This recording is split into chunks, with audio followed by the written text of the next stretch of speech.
First and foremost, we want to give everyone a round of applause for coming out today. Just give yourselves a round of applause. We want to thank everybody for coming out to the Family Mayor's Men's Meeting. I'm so used to saying men's meeting. But we want to thank everybody for coming out. Ultimately, the idea of bringing a community together was to be in the same space. We want to give our brother Mayor Raj J. Baraka a huge round of applause for all the work that he is doing, bringing community together, bringing family together, bringing business together. You can do better than that. Give our brother a warm round of applause. You can do better than that.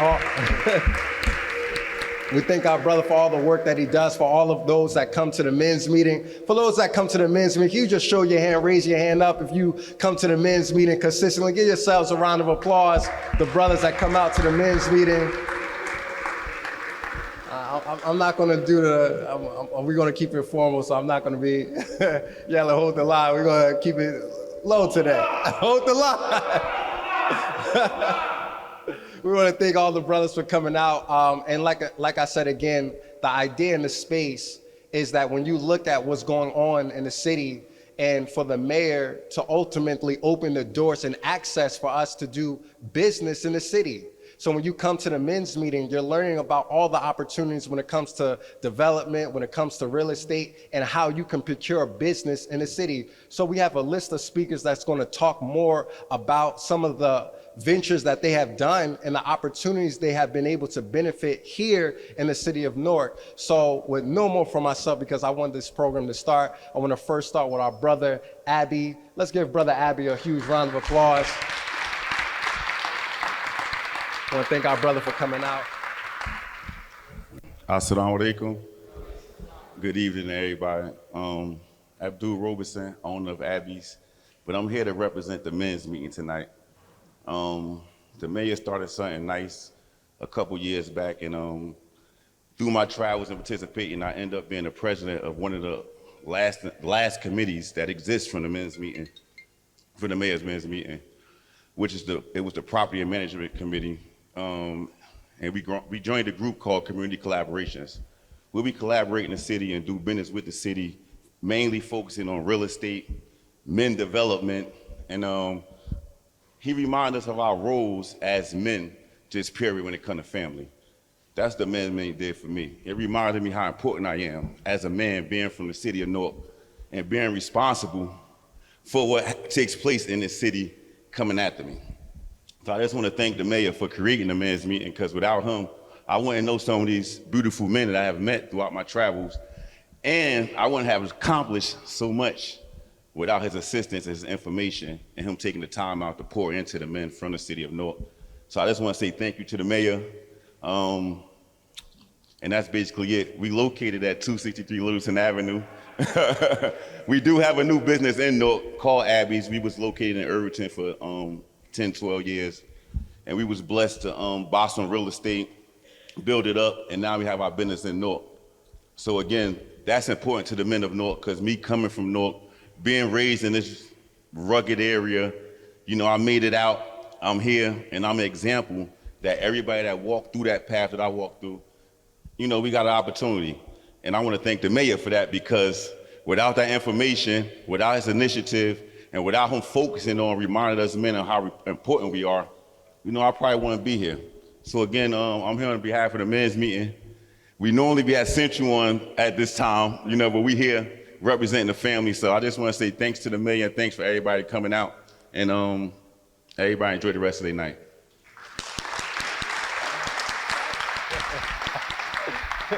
Let's give brother Abby another round of applause. Thank you again.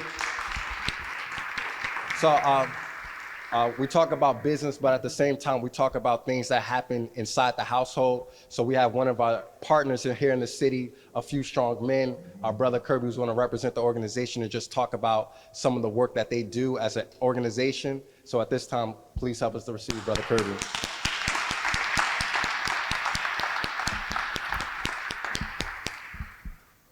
Good evening, everyone. And look at this beautiful crowd. First, I have to give honor to the mayor, not for just extending an olive branch to me and so many other young men like me, but for standing true on your word. When you first opened up the steps of City Hall and had us come in there, I'll never forget that. I'll stand on the backs and the heels of my brother and late street doctor, and you have never left us alone before you became the mayor. So I have to give honor to him, and I will ask that you will all just give another clap for the mayor.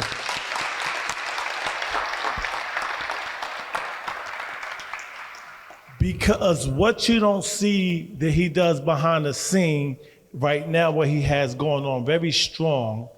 First, he had already opened up the Shani Baraka Center, the Resource Women's Center, for women in need of different things dealing with domestic violence. In our city right now, we have an uptake of domestic violence. And it's not just with intimate partner violence with adults, we also have it with our teens. This is a problem and something that we need to address. I stand before you along with a few strong men. Could you stand up, the ones who are here with your shirts on and the other ones? This is one of the mayor's newer initiatives where we have men coming together, where we meet every Monday. Every one of the men have been through the Rachel Coalition 40 hours of training where they learn about different things that constitute domestic violence. Because when we speak about this, everyone is always saying, I don't hit a female. Domestic violence is bigger than just physical. It's emotional, it's psychological, it's financial coercion, it's a gamut of things. And just to be clear with this, we also have the same power control will for teens. And that's what we're addressing right now. So with a few strong men, the mayor has allowed this initiative to go forth, and we're here and we're trying to educate all the men possible about domestic violence, TROs, FROs, learning the verbiage, so we can protect our youth, protect our women, protect our little daughters and nieces from being victims of domestic violence. So this is an honor to be here to speak about this. It is a movement, and I just want you to be ensured that if you know any men who want to be part of this, we're starting to meet Tuesday next week. Tuesday at the Shani Baraka Center. We was meeting every Monday since February from 6 to 8 on 17th Avenue, but we're moving it over to the Shani Center, and there's going to be a lot of different programming coming out of the Shani Baraka Center for men and for young teens. And we will hope that you will send your teens, your young teens, and men alike. If you're out here doing this work in the community, you need to be part of this, because this is what's going to happen, and this is the only way we're going to be able to protect our youth and our women. It is time, enough is enough. It is time for us as men to stand up and be counted and protect our women, protect our children, and protect our community. And with that, I thank you. Thank you so much. Our brother's got information, so please see Brother Kirby after the meeting. He has brochure info cards that he would like to share, and anyone who want to get in contact, please make sure you do so after the event. At this time, we're going to bring on another brother who's going to talk about some of the financial opportunities and businesses that he procured here in the city of Newark with his community. At this time, Brother Dow. Thank you. Good evening. My name is Brother Deli. I'm so happy to be here. I represent Alpha Phi Alpha Fraternity Incorporated. This is a fraternity that's been founded in 1906. I'm an immediate past president of that chapter. While I was president, we had the opportunity and the blessing to bring in our own brother, Raz J. Baraka, to become an Alpha. So he's also within the fraternity, and I want to thank Raz for giving me this opportunity. I'm so happy to announce that there's going to be a community center that's going to be put up in Newark. We're going to break ground before the end of this year, so for Springfield and 100th Avenue. And this is a full circle moment for me. And before I get into the details of a physical two-story, 5,000 to 7,000 square feet building that will physically be here, let me rewind all the way back to when I was a young man in my 20s, living in Connecticut, just got my degree. I was about 22 years old. And a friend of mine said, let's go party. And back then, that's all you had to tell me, and you had my attention. And we went to university, and we were in a room full of all these different black men, and I didn't really understand what was going on. And then a gentleman in a tuxedo came out and said, the minister will be talking to you within 10 minutes. Prepare your mind to talk to the minister. That was the first time that I had the opportunity and the blessing to meet the minister, Louis Farrakhan. That was the most life-changing event that I had because he explained this notion of God.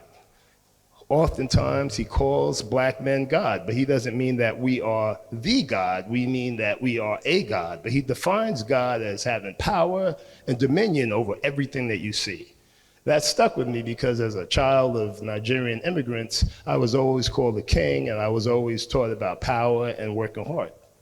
Fast forward, I've come to realize that as being a corporate executive and getting a chance to have a Ivy League degree and doing all of these fabulous things, the only thing that you can do is count on what you do for your people and your family in the time that you're here as proof that you were even in existence.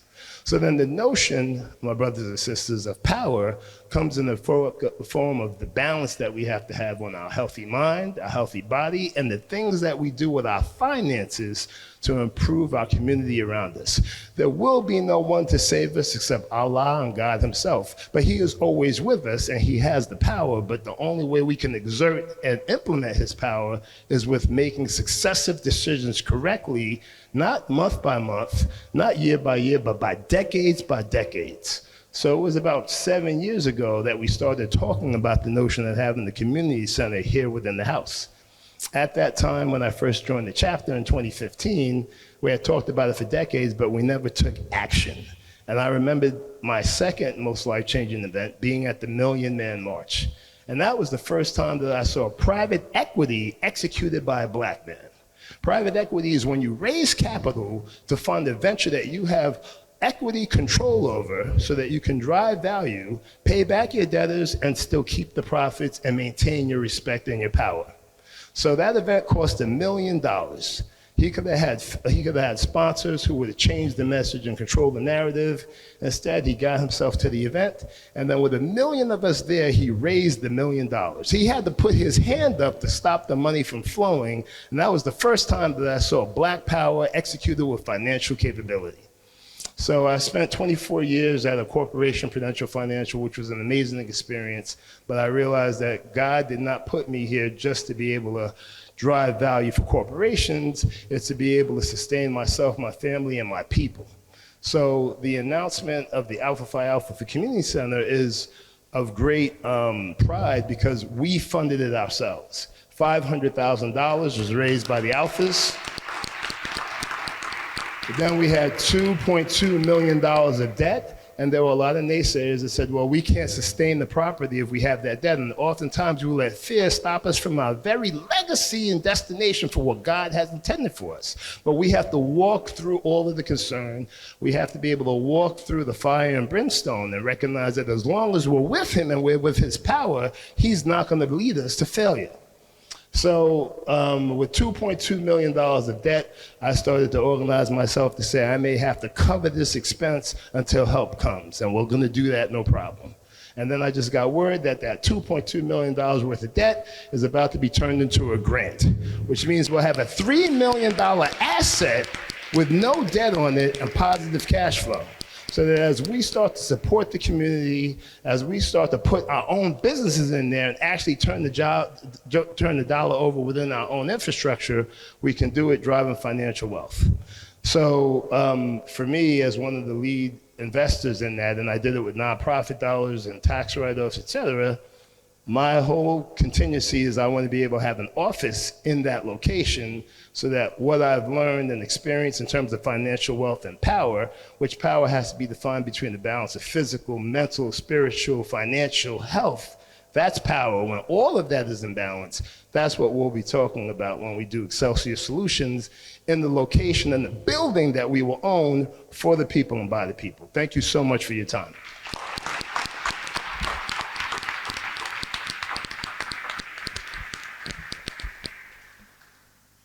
How's everyone doing? We doing all right? Oh, good. Have we been fed so far throughout the program? That's good to hear. At this time, we're going to move on. We're going to bring on our councilwoman at large, Councilwoman Ms. Roundtree, and she's going to share a few words. We want to thank her as one of the co-organizers who helped put this space together. This is a real jewel here in the city of Newark. We thank her for all the work that she has done, She is truly a jewel here in the city of Newark. Give our sister another round of applause. Thank you, Brother Josiah. Could we give him a hand, please? Come on, give this young man a hand. He has stepped out on faith by the mayor with the message. Y'all not doing good for the young man. Assalamu alaikum to my brothers and sisters in the faith. Praise the Lord, to Bishop and all the others. Yeah, y'all bring this energy up because these young men and these young women that are coming before you to talk about what life really means. Life means, we're talking about this being the family meeting. The mayor has been very consistent with the men. The women have been very consistent with standing behind the men. So we're not going to leave the sisters out. Sisters, make some noise in the room. Yeah, we cover down, we hold the line. I give honor not just to the wonderful, most greatest mayor that I've ever known, served for, known about 6, but I truly give honor to God for this man who leads our city, and that is the Honorable Mayor Raz J. Baraka. I cannot give honor to him without giving honor to his leading lady, the woman who stands beside him, the woman who stands behind him, the woman that will stand in your face if you mess with him. And that is the leading lady of this city, Linda Baraka. Can you please give it up for her? As I stand here today, I normally don't need a script. And when you're telling the truth, you don't need one. But to be a family, because this is the family meeting, the men are meeting every Friday. The women, Sister Dawn and I spoke the other day. We were leading the D-Free movement with our First Lady, Linda Baraka, to not just show you what financial literacy is, because we can tell you what it means and, you know, what to be literate about your finances is, but then, Brother Nuri, what do you do with it once you become literate about it? So the 8 weeks that we did that, 2 cohorts, we're going to bring that back, but we're coming back to the once-a-month meetings. Sister Dawn and I are going to lay out the platform. So ladies, come on, y'all make some noise for consistency, because we coming back. Family. Let me tell y'all something. I just looked up real quick so the mayor doesn't have to come and pull my coat or act like I'm at the Apollo and put a crane around my neck. Y'all not saying nothing because you know he'll do like this. All right, Roundtree, bring it in, land the plane. He really will, Deputy Mayor. He will. But to be a family means to be a part of a group. Normally it's chronologically connected, mothers and fathers making babies and all of that. But to be a family means to be a part of a group, often defined by love, support, and a shared commitment, who may or may not be related by blood, marriage, or adoption. While traditional definitions focus on biological ties and legal relationships, the modern understanding is what you see in this room. The modern understanding is seeing all these brothers that are trying to do better, all the sisters that are trying to do better. The truth of the matter is, while we're trying to do better, when we know better, we should do better. And when we sit in rooms that Mayor Baraka has created for us to buy land instead of talk about the man who bought the land while you was gambling in front of it, when you could have bought it yourself with the money you was winning from gambling, but you didn't do it. So you complain about the man who came into the neighborhood, bought the land, and moved you to the next house when you could have bought the land yourself with that money you was, I know what I'm talking about. So the truth is, we have to do better, be better, take advantage of the opportunities, because these opportunities might not come again. We let opportunities knock at the door. We stand there. People come to City Hall, Mayor Baraka, and they say, I'm looking for a job. They see me walking down the street and say, I'm looking for a job. I said, well, have you looked everywhere? Well, where's everywhere? Because it's not going to walk into everywhere. You really got to look. You've got to really be open to opportunities that God has provided for you. Sisters been doing it for themselves. That's what Aretha Franklin said. And the truth of the matter is, God has provided for us.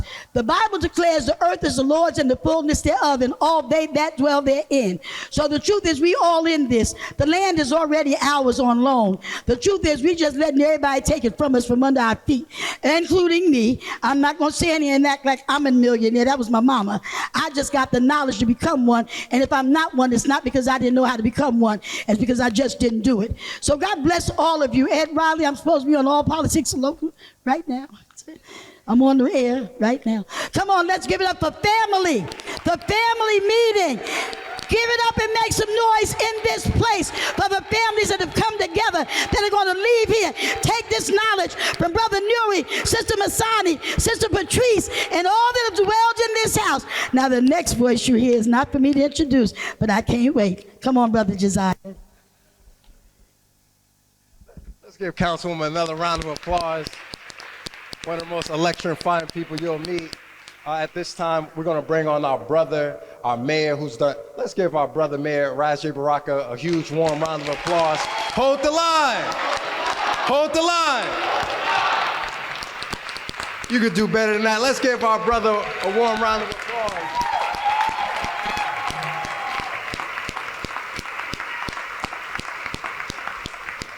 Thank you. Please sit down. Hold the line. Hold the line. I gotta say, hold the line. I want to thank everybody for coming out, for being here. For sure, I'm not going to be long.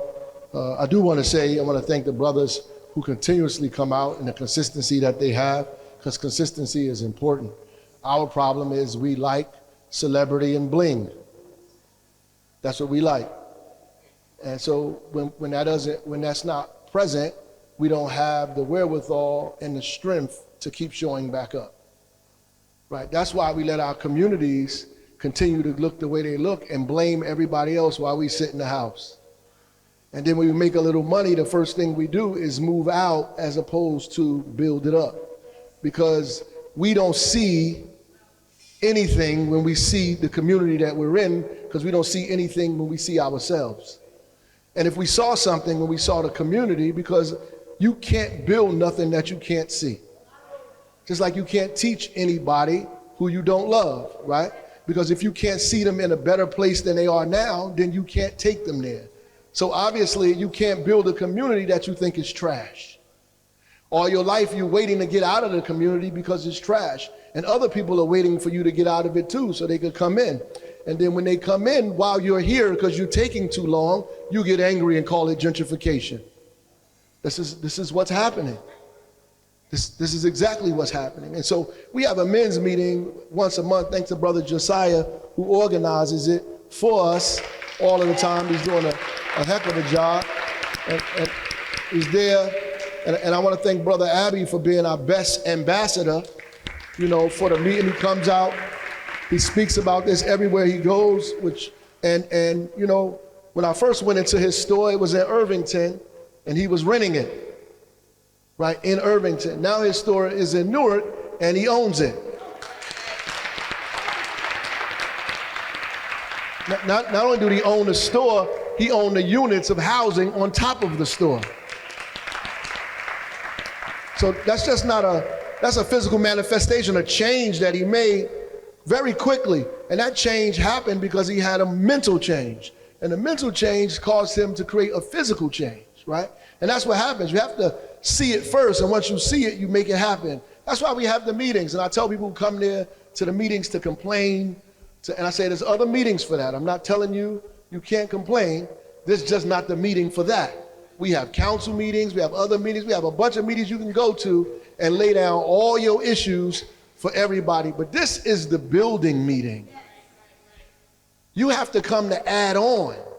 If you can't add on, then your presence here is not beneficial to the people here. Everybody who came here wants to build something. They're not looking for a job. They came to make one. That's what the people in that room is for. They came to make a job. They came to build something for themselves.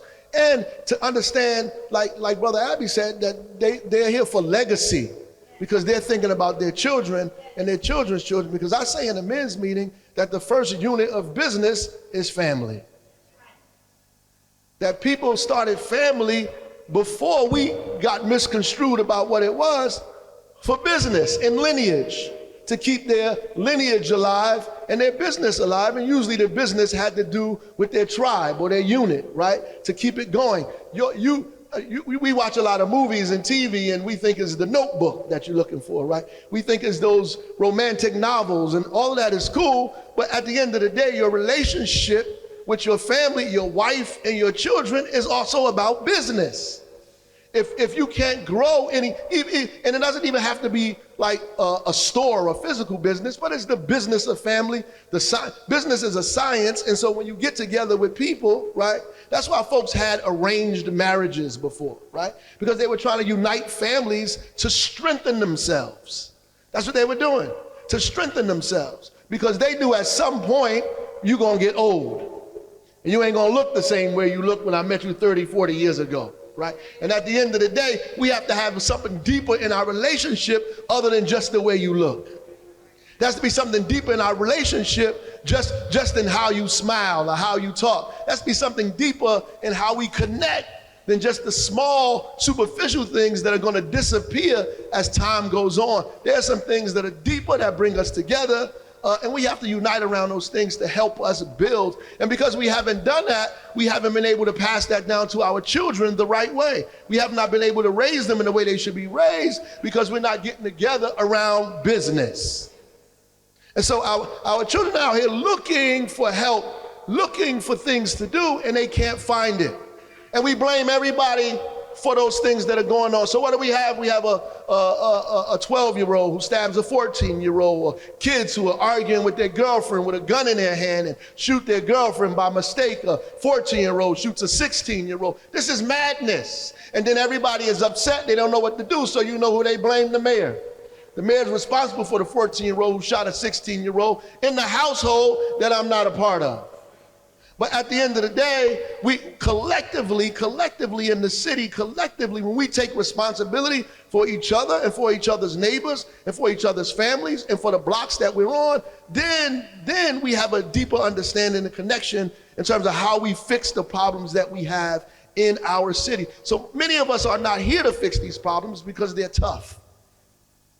These problems are tough problems. They're generational problems. They didn't happen with the mother you see now and the kids you see now. These happened 3 generations ago, 4 generations ago, 5 generations ago, these problems began, right?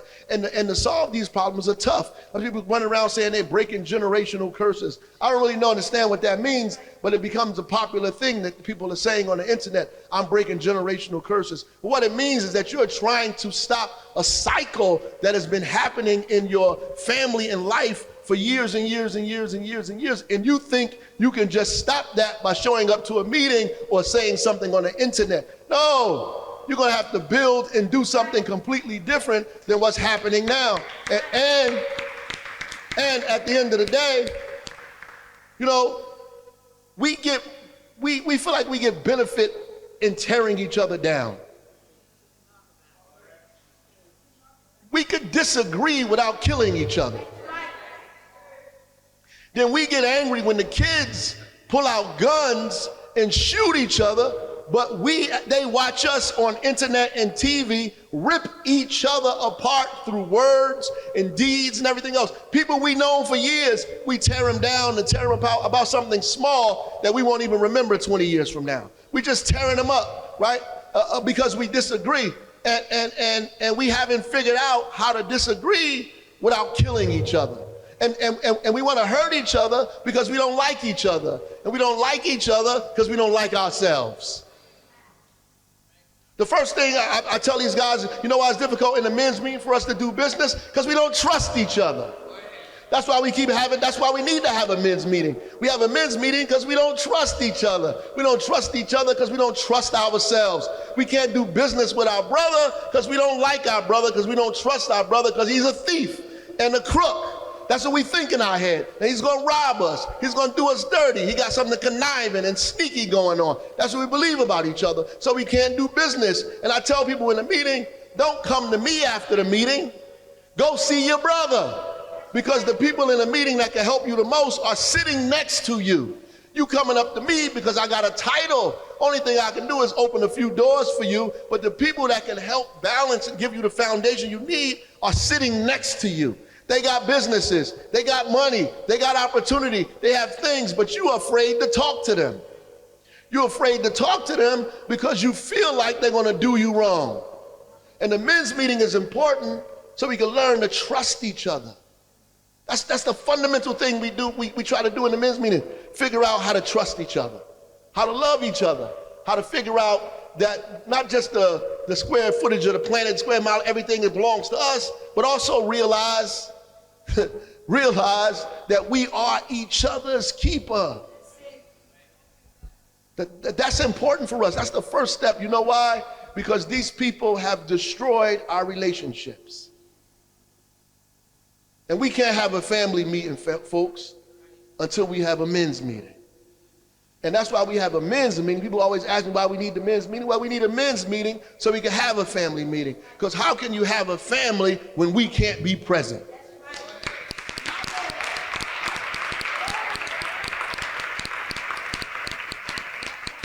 We can't be present because we can't love ourselves. How are we going to love you, ma'am, and we can't love ourselves? How am I love the babies that I produce and I don't love myself? Well, they are a procreation of me. Those are who I am. If I don't like me, how do I like them? That's really what it is. So really, we're trying to love ourselves so we can build a nation in this city. Everything that happened in this community, we're responsible for. I tell them this, everything that goes on in this community, in this town, belongs to you. That's the first step to start building it. This is your stuff. I used to tell them, go to the class at Essex County and go sit in the class for free. Go in there, I bet you they don't throw you out. Go sit in the back and take notes and do what you can until they start asking. One brother came to me, said, I did it so long, I enrolled. That's what he told me. Brother Mayor, I did exactly what you said. Nobody told me to leave. I sat in that class so many times, I just went to the bursar and did what I had to do. Now I'm a student at Essex County College. Just go in there. You know, in certain places we don't want to go because we feel like, people always tell me, oh, this is not for me. They didn't build this for me. This is for somebody else. This is dangerous thinking. People will come to you and tell you this, oh, they didn't build this for you. All of this is yours. If the planet belongs to you, everything that was built on it belongs to you as well. This city is yours. You need to go and act like the city is yours. Stop waiting for somebody to give you permission to do the things that you should do. You should be doing it anyway. And that's why the brothers are doing what they're doing, because they feel like this is what I'm supposed to be doing. If I'm not doing this, then I'm not fulfilling my legacy. And that's important. So I'm happy everybody has come to this family meeting. We need to have them some more. And all of the brothers that are in here that I have never seen at the men's meeting, I would love to see you come to the men's meeting and love to see you come regularly at those men's meetings.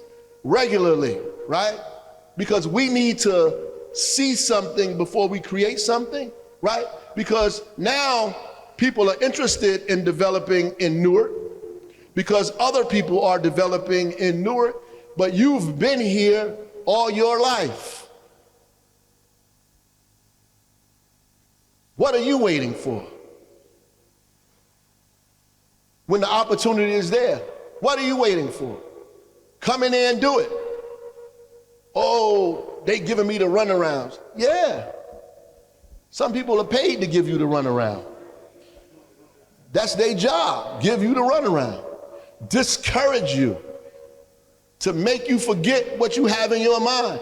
Only your persistence is going to fight through that, right? You say hold the line. Hold the line to us means that we don't falter, we don't waver, we don't give up the plan. The only reason you holding the line is because you at war. If it was no war, then you don't need to hold the line. We at war, so we have to hold the line, and the enemy is advancing towards us, so the weakest link is gonna make us all fall. So we telling each other, hold the line, don't falter, don't waver, don't take no wooden nickels, don't listen to the lies and the rumors and the foolishness. Do what you're supposed to do. Stay in there. If they tell you you can't come to the thing today, or this ain't yours, come back tomorrow. Come to the office day after day after day after day until they finally open the door for you. Don't say, oh, they giving me the runaround, they turn me around. People went through worse than you have generations before you, and you worried about somebody telling you can't come into a room to sign a paper. Damn it, you sit out there every day until they get so tired that they hand you the paper that they wouldn't let you in the door to sign just to get you away from the door. That's what you're supposed to do. And I told the guys, when they see me talking to people on the street that look important, you walk by and say, hold the line. So I say, hold the line, so the next time they see you, say, oh, you know the mayor, right? Because I want you to understand, hold the line means you have privilege. Your relationship with us means you have, if you're in the men's meeting, you have privilege. Like a brother said, I'm glad to be in the brotherhood. You have privilege. If you say hold the line, that means you have privilege. If you see me on the street and you say hold the line, and I'm gonna respond back no matter where I am. If I'm on the stage, if I'm at the state of the city, I'm giving a speech and somebody yell hold the line, I'm gonna say hold the line. Why? Because I want other people in the audience and everywhere else to know that we have a relationship. And a relationship is where the power is at. That we have a relationship. So when they walk by, they think their money gave them a relationship. They get to come in the meeting and do all this. But the brother can say, hold the line. I'm going to stop and say, hold the line, brother. Hold the line. And that's why we say that. So that we know we related to one another. We're related. We're related. So I don't want the sisters to get upset that we having a men's meeting, because there's a couple of people I come across, they get upset. I know the sisters getting ready to start their women's meeting again. God bless y'all. But we need our men's meetings. We need them desperately. We need them. We need them badly. Because we murdering each other out here. We need our men's meeting. You know we need our men's meeting. Your son need to be at our men's meeting. Your uncle, your nephew need to be at our men's meeting. You know they need to be at our men's meeting. You need to drag them and bring them to the men's meeting so they can see other men that look like them, that are doing business in the city. They need to be at the men's meeting. As many times as they can be there, they need to be there over and over and over again. Those things should be crowded. We do have a men's breakfast where 2,000 or so men show up. It is incredible. Last breakfast we had, brothers got on the bus from Trenton and took a bus all the way up, 50 strong, and came to our men's meeting. Why? Because we need to have it in every city in New Jersey. I need you to come to the men's meeting. If I'm not there, because I'm not there all the time, y'all. So don't come there to see me. Sometimes I don't come there on purpose. Don't come there to see me. Josiah runs the men's meetings, and he does a damn good job at it.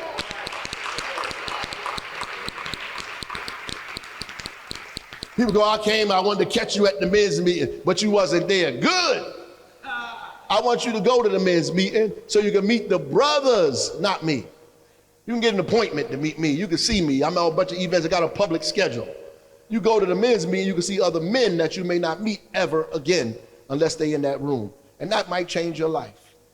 So thank you all for being a part of this family meeting. You know, I started all over. I have children of my own, little kids. And the best thing that made me understand how important this was, what we're doing, before I sit down, you know, I was running for governor. You know, and a lot of people thought that we was going to get crushed. But God is the best of planners. We did a lot better than most people even anticipated or thought would happen. We rocked and rolled. But I'm mentioning that because my son, Jua Yamache, put on his suit every morning without me telling him to. He used to wear his suit. He'd come in the closet and say, Daddy, I want to wear the blue suit today. Which suit you wearing? I want to wear this suit. And he would put it on and come downstairs and put on his hat that said Baraka for governor, or whatever hat is similar to that, and go to school like that regularly. He the only kid in a class 4 and 5 years old with a suit on and a hat. Because if our children have to believe in their heart and mind that we could do anything that we say we want to do, that power is in their reach, in their hand. They have to realize that. My son knows that his father ran for governor and did well. So he will never in his mind believe that it's unattainable for him. That God made that available for him too, right? That is a lot more than that. That's why it's important for us even if we think we're going to fail, to go after our dreams, right? Because when you step one step towards him, he take 2 steps towards you. The reality is, you don't know what's at the end of it all. All you have to do is fight for it. God will do the rest.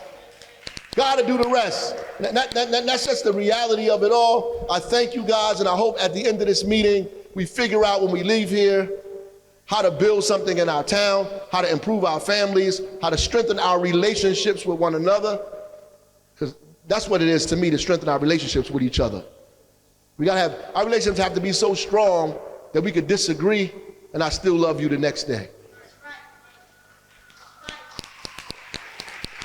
We got to strengthen our relationships. That we can have a terrible argument, but I love you the next day. A relationship like I got with my mama.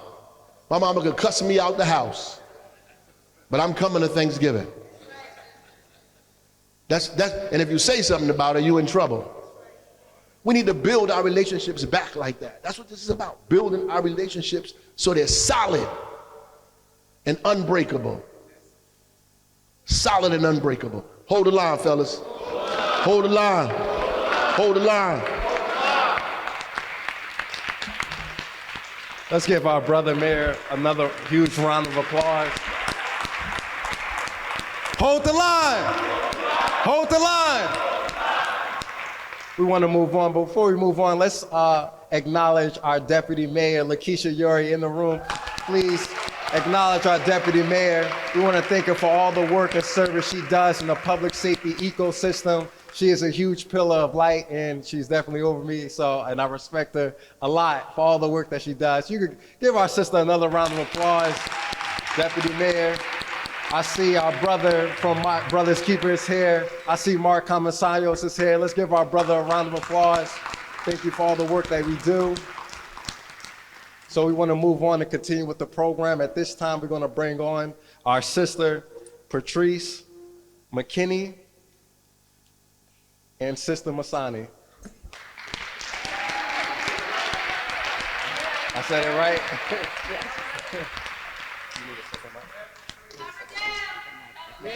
First and foremost, we were here from the first women's meeting. Cover down? Cover down. Cover down? All right. I'm Patrice. I'm one of the co-owners of Source of Knowledge Bookstore, the largest Black-owned bookstore in the state of New Jersey. Yes. And we've been around going up on 35 years. And Masani, anybody that knows me, I don't talk in public, but I'm just doing this. I'm gonna pass the mic to Masani, and I promised her I would stay here with her. But one of the things that the mayor said, don't look at the condition of the property, don't look at the location, look at the possibilities of the future. They're here, okay? And now, without further ado, my partner, Masani. Peace, family, how y'all doing? Yes, it's difficult standing up here speaking. I'm gonna tell you now, I used to be a school teacher for 26 years here in Newark Public System. Loved every day of it. So talking to children was easy. And I told Sister Keisha, I said, but these are adults, they know exactly what I'm saying. So I can't make mistakes and pretend like, it was correct. But I just wanna, we can't start a meeting without saying thank you again to this man, our Honorable Mayor Ras Baraka.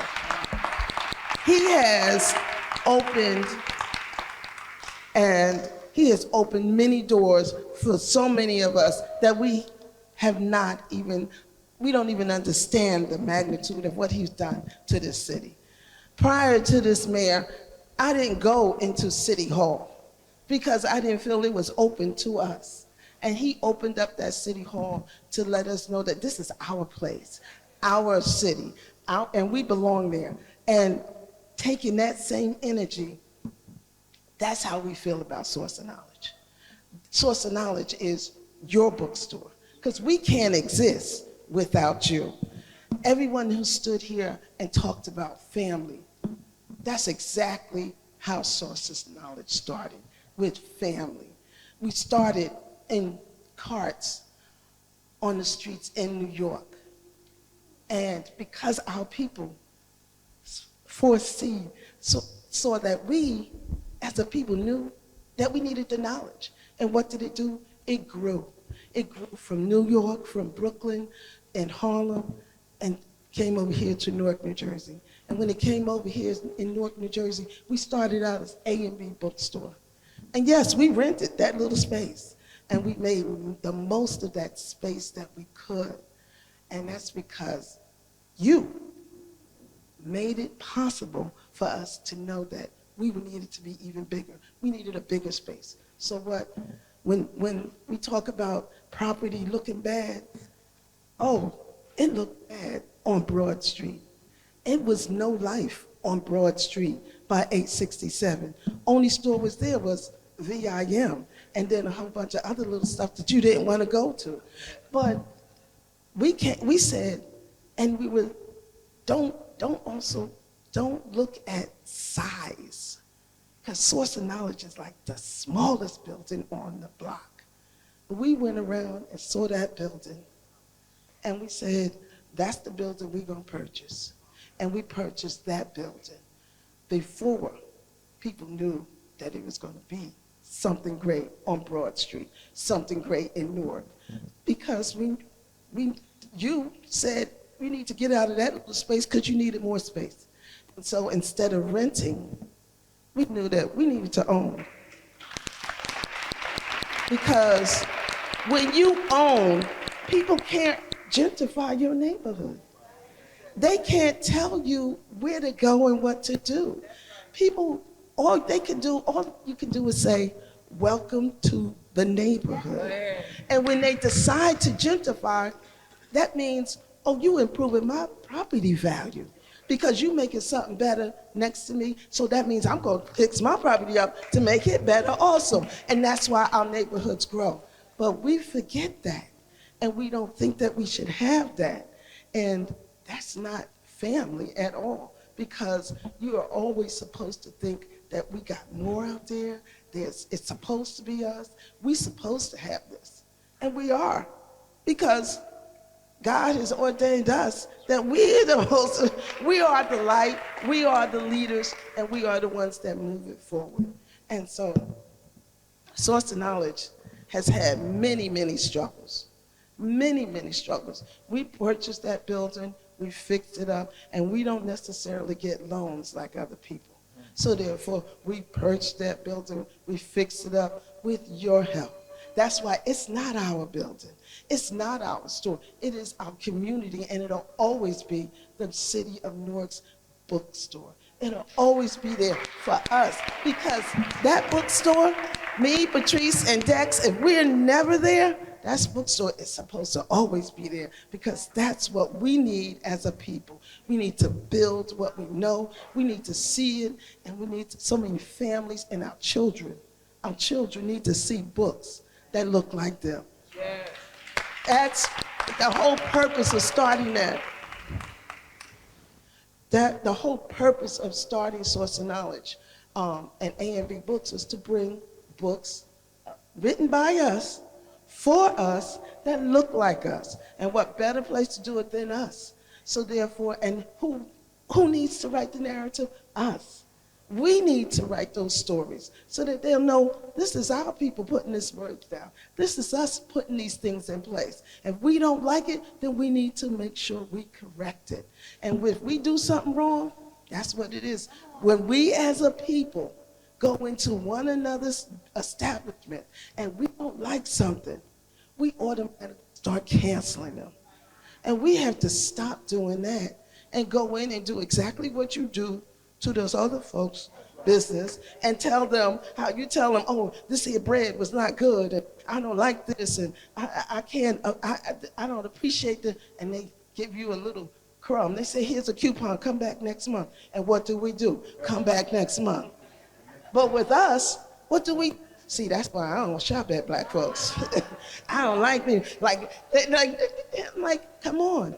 We have to do that same thing. If we are in our own establishments and we do something incorrect, why are we not telling the brothers and sisters, this was wrong, I think you should try something else, or just know that, you know, wasn't good.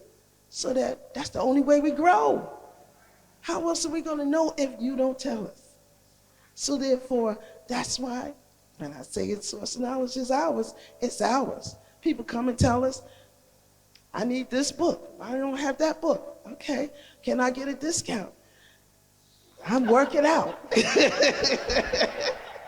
Because we can't get it all the time, but we will, because we deserve it. But there are times we do things as family to make sure that we get it.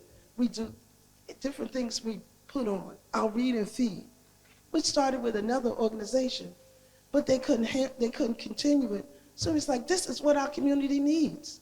So where we give our free books, and we give out free food, and we have our vendors there so you can spend your money in your community. Roll it around. Keep it inside the neighborhood. You know, when you're buying a book from here, from Source and Knowledge, I'm telling you now, I'm going to buy some groceries with their money.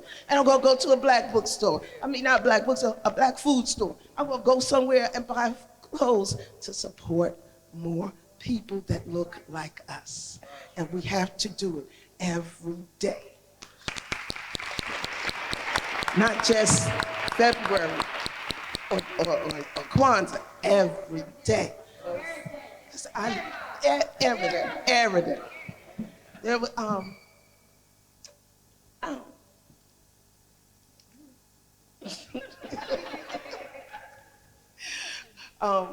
but when we as a people have a business, and Source of Knowledge has learned that is the community. So when we come into one another's establishment, we need to let everybody know that you are family.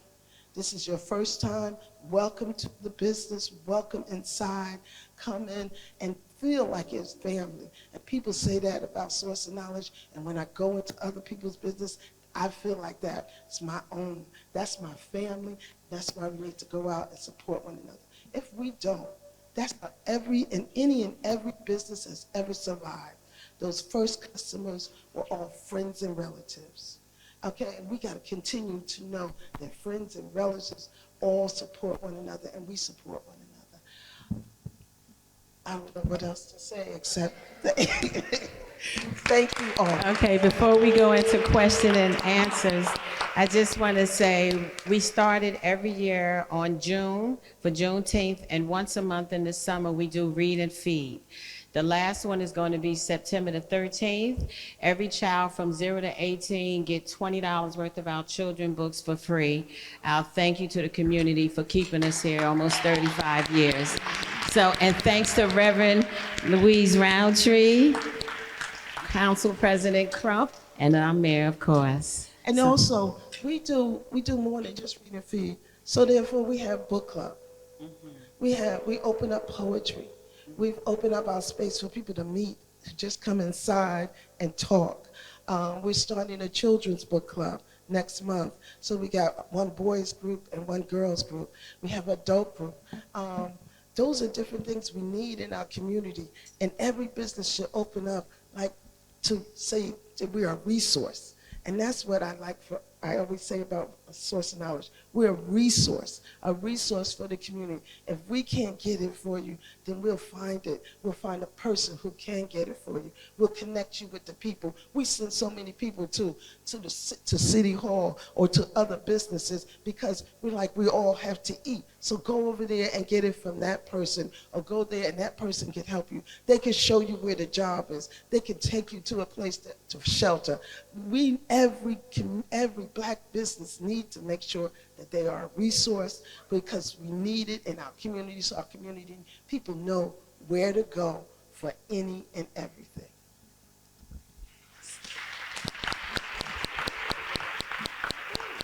Is there any questions anybody want to ask?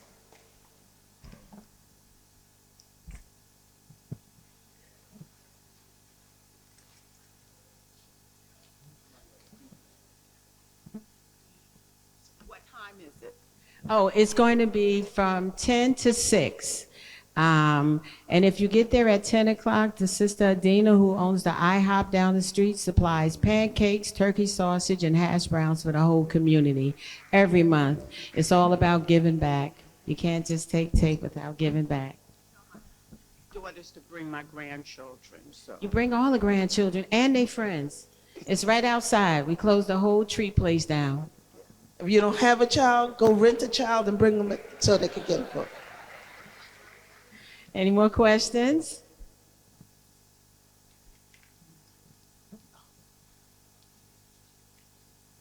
Masani, I want to know why you keep running. I should be passing the mic. It's not a question. I just wanted to say that you can also get the beautiful clothes that she has on and also beautiful African garb and pieces. Is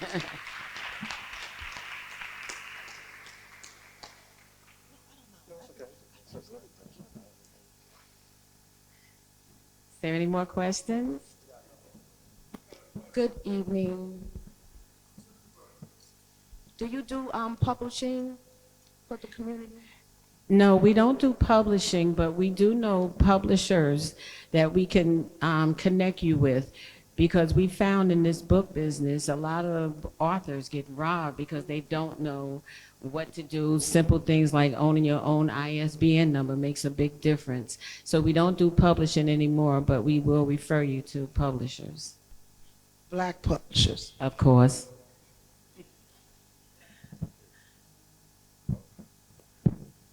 Mic check, mic check. Sister Emma Sani and Sister Patrice, peace and blessings. Brother Forrest Nance here.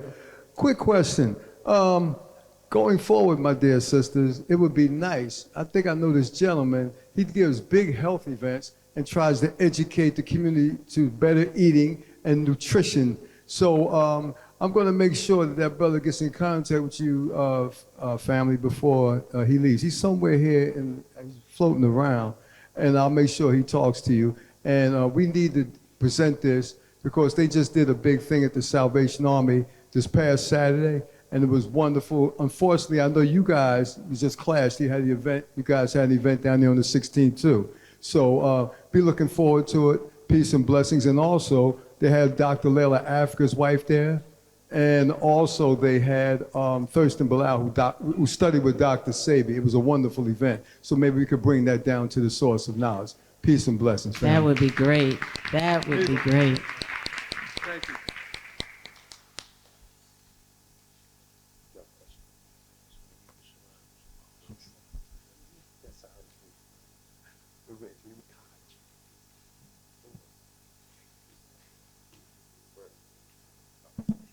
Hi, thank you so much for speaking tonight.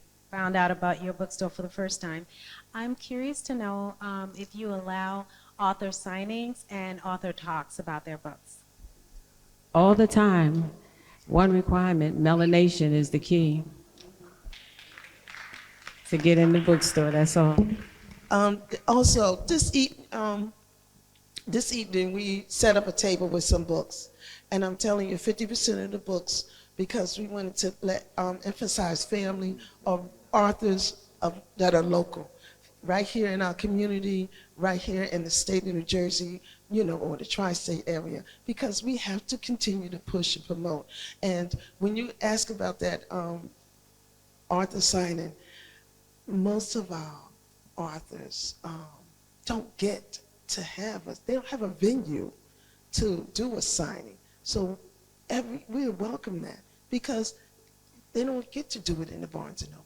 They don't get to do it in those other stores. So therefore, that's the purpose of Source and House. So we have a place to go and gather and sign and feel like we are doing exactly what we're supposed to be doing. Thank you. I do not have a question, but I do want to make a public declaration to you both in front of a room full of people, because witnesses is important, right? On how special you are, how needed you are, how particularly put in our lives, and how grateful, me personally, how we are. And I'm speaking for all of the other children that you were a teacher to. She was my teacher, and yeah. We ain't gonna talk about neither one of our ages, though. I graduated from Source of Knowledge University. because you allowed me to work there before I understood that this is what I need, not what I want. And you opened that door for me. You opened your home for me, and I appreciate you. And then the woman standing next to you, because she's most certainly special to me as well. Her son has the exact face of my uncle because she gave birth to the lineage in my family. And so we're blood and everything else that go along with that. So I'm grateful that I'm a part of your family. I'm grateful that y'all open the doors for other people to be a part of your family because you're needed, loved, and appreciated. We love you, Dawn Haynes. Love you very much.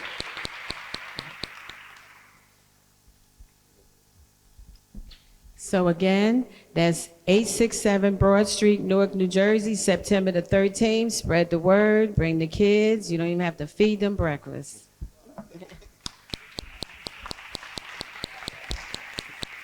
Let's give our sisters a warm round of applause. Thank you for all the work that they do.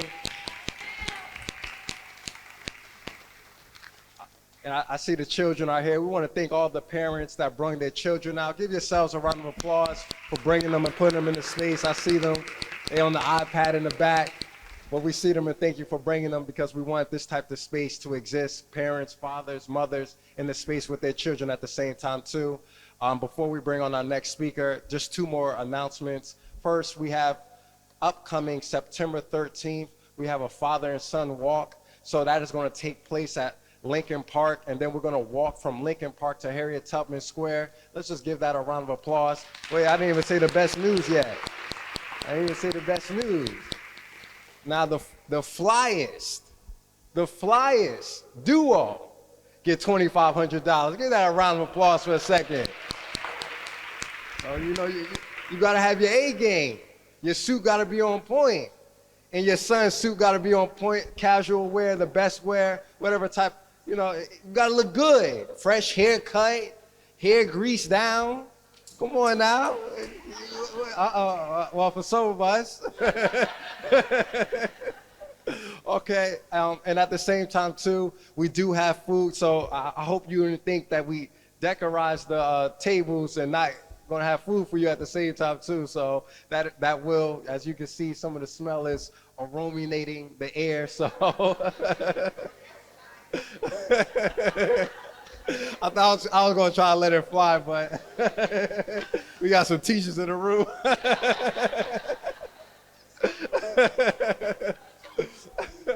So at this time, we're going to bring on our last speaker. Let's bring on our brother, Nuri Muhammad. Please give our brother a warm round of applause.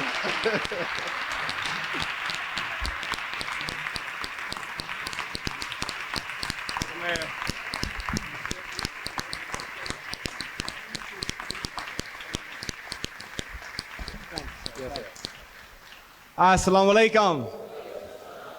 In the name of Allah, the Beneficent, the Merciful, I bear witness that regardless to land, language, label, creed, class, color, race, religion, or ritual, no matter what name you call him by, there is but one God. We thank that one God for all of his messengers, his warners, his prophets, in particular those major messengers like Moses that gave us the Torah, and Jesus that gave us the gospel, and Muhammad, peace be upon him, that gave us the book, the Holy Quran. I stand before you as a student of the Honorable Minister Louis Farrakhan, and as his student, I'm eternally grateful to God, Almighty God Allah, for his merciful intervention in our affairs, in the teacher of the Honorable Elijah Muhammad, a man named Master Fard Muhammad. And we are thankful for this Georgia-born black man that only had a third-grade education. But he met Master Fard Muhammad with a dime in his pocket, third-grade education, alcohol problem on the brink of suicide.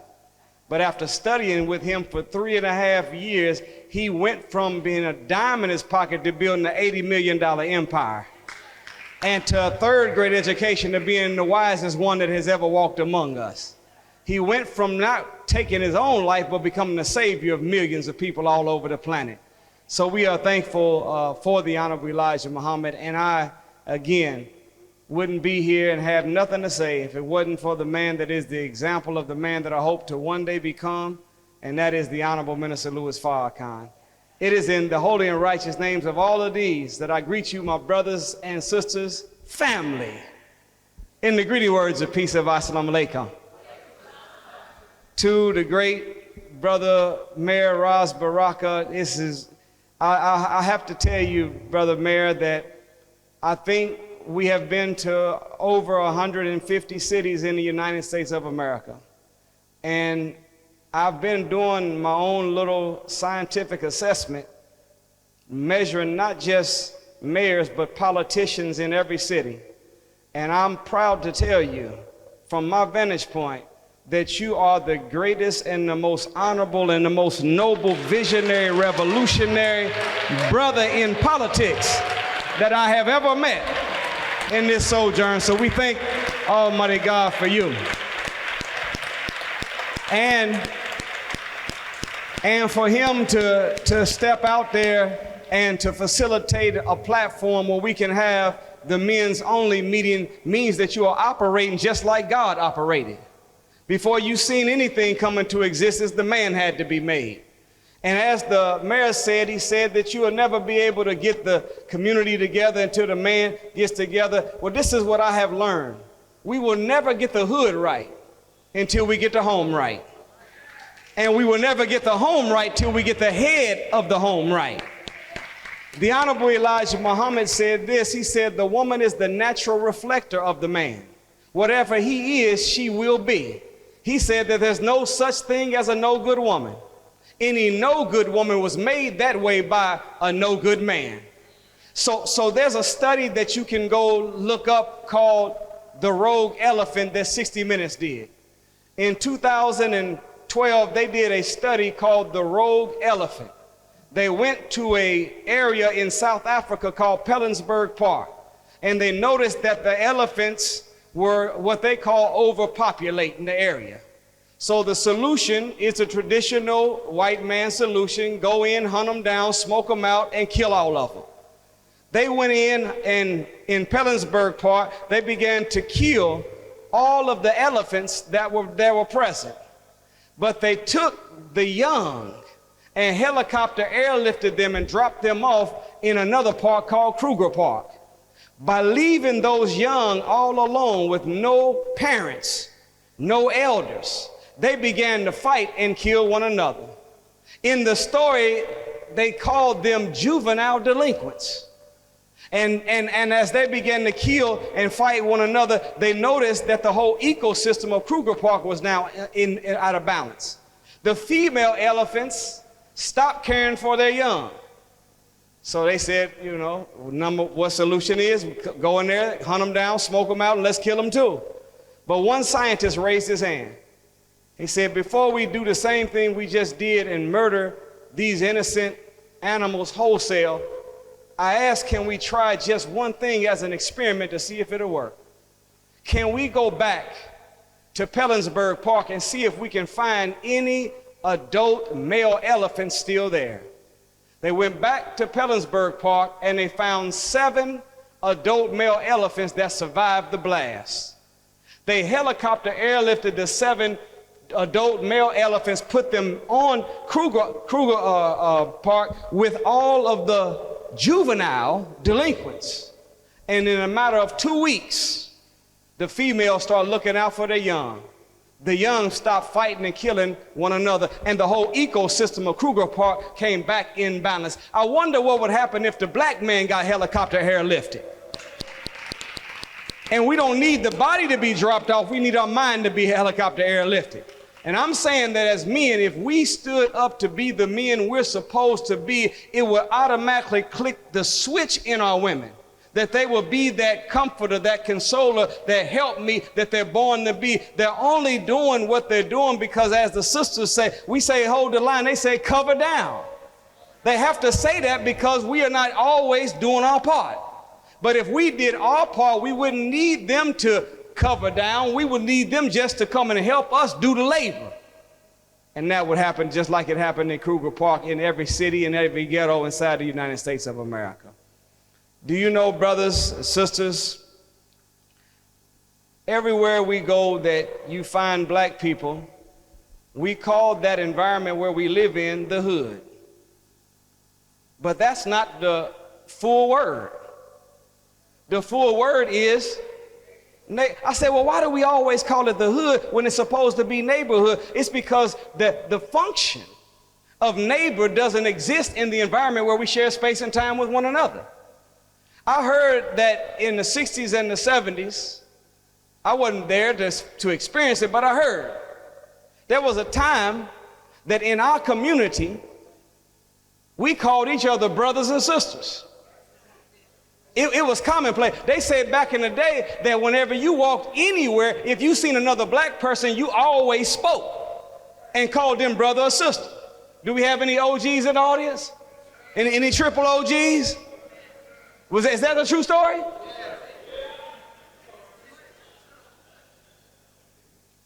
And they told me that back then, anybody will whoop your behind. You can be a youngster out in front of Miss Maybelline's house, cussing, and Miss Maybelline will crack that woman's window and say, you right there with that little foul mouth. Is you Susie's boy?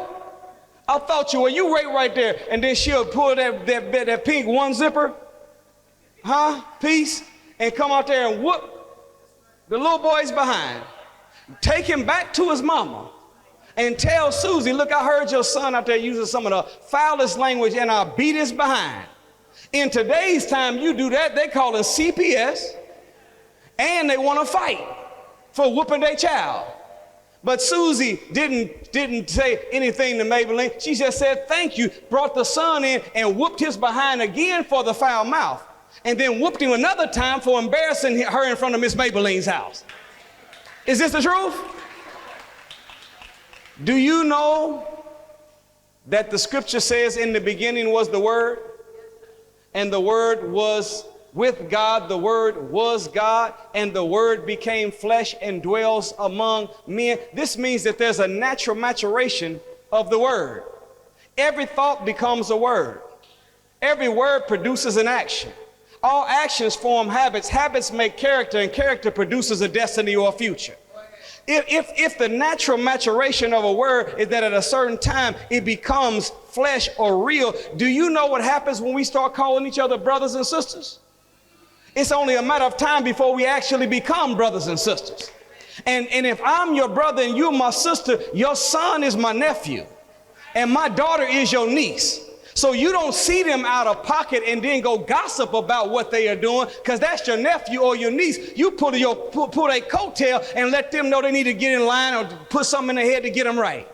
And sometimes, do we have any parents in the room? Anybody have children? Sometimes children get a message better from the uncle and the aunt than they do from the mama and the daddy. Maybe it just happened to me. But I was at the mosque one day. I was coming around the lobby, and the brothers had my son around the corner being an uncle to him.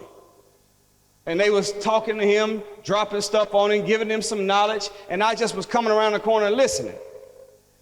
And as they was dropping these jewels on my son, I heard him on the other side saying, that's deep. I never thought about that. And I'm on the other side of the wall like, wait, hell, I said the same stuff. And I said it even better than they saying it. And I stopped myself.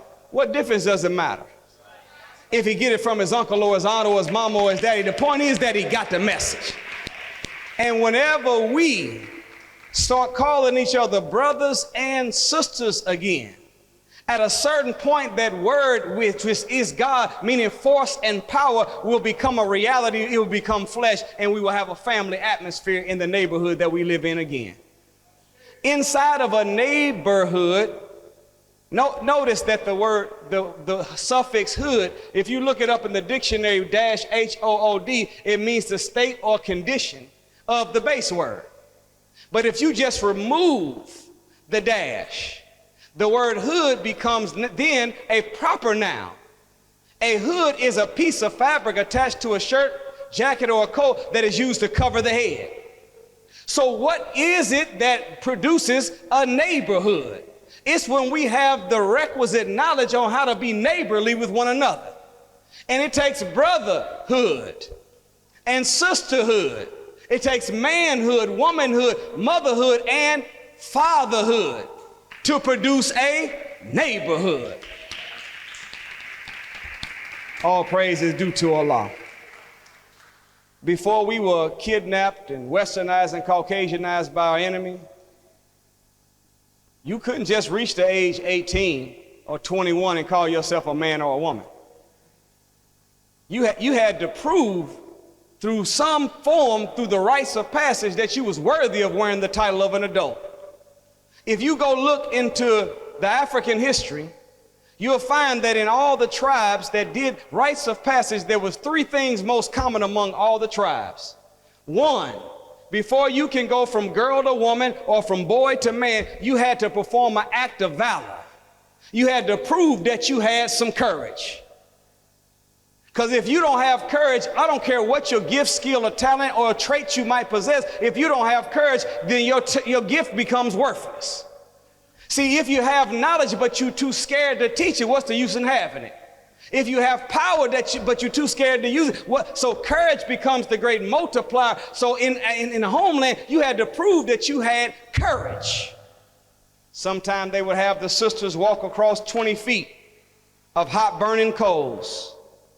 Sometimes they have a little boy go out into the jungle, kill a lion, bring the lion back to the village. But the fact that that little girl knew that her aunts and her mother had to cross this coal and they survived to be called a woman, I can do it too.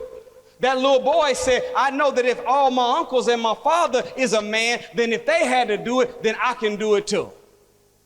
Second thing they had to do, they would all give each of the graduates that was in the rites of passage a twig that represented themselves.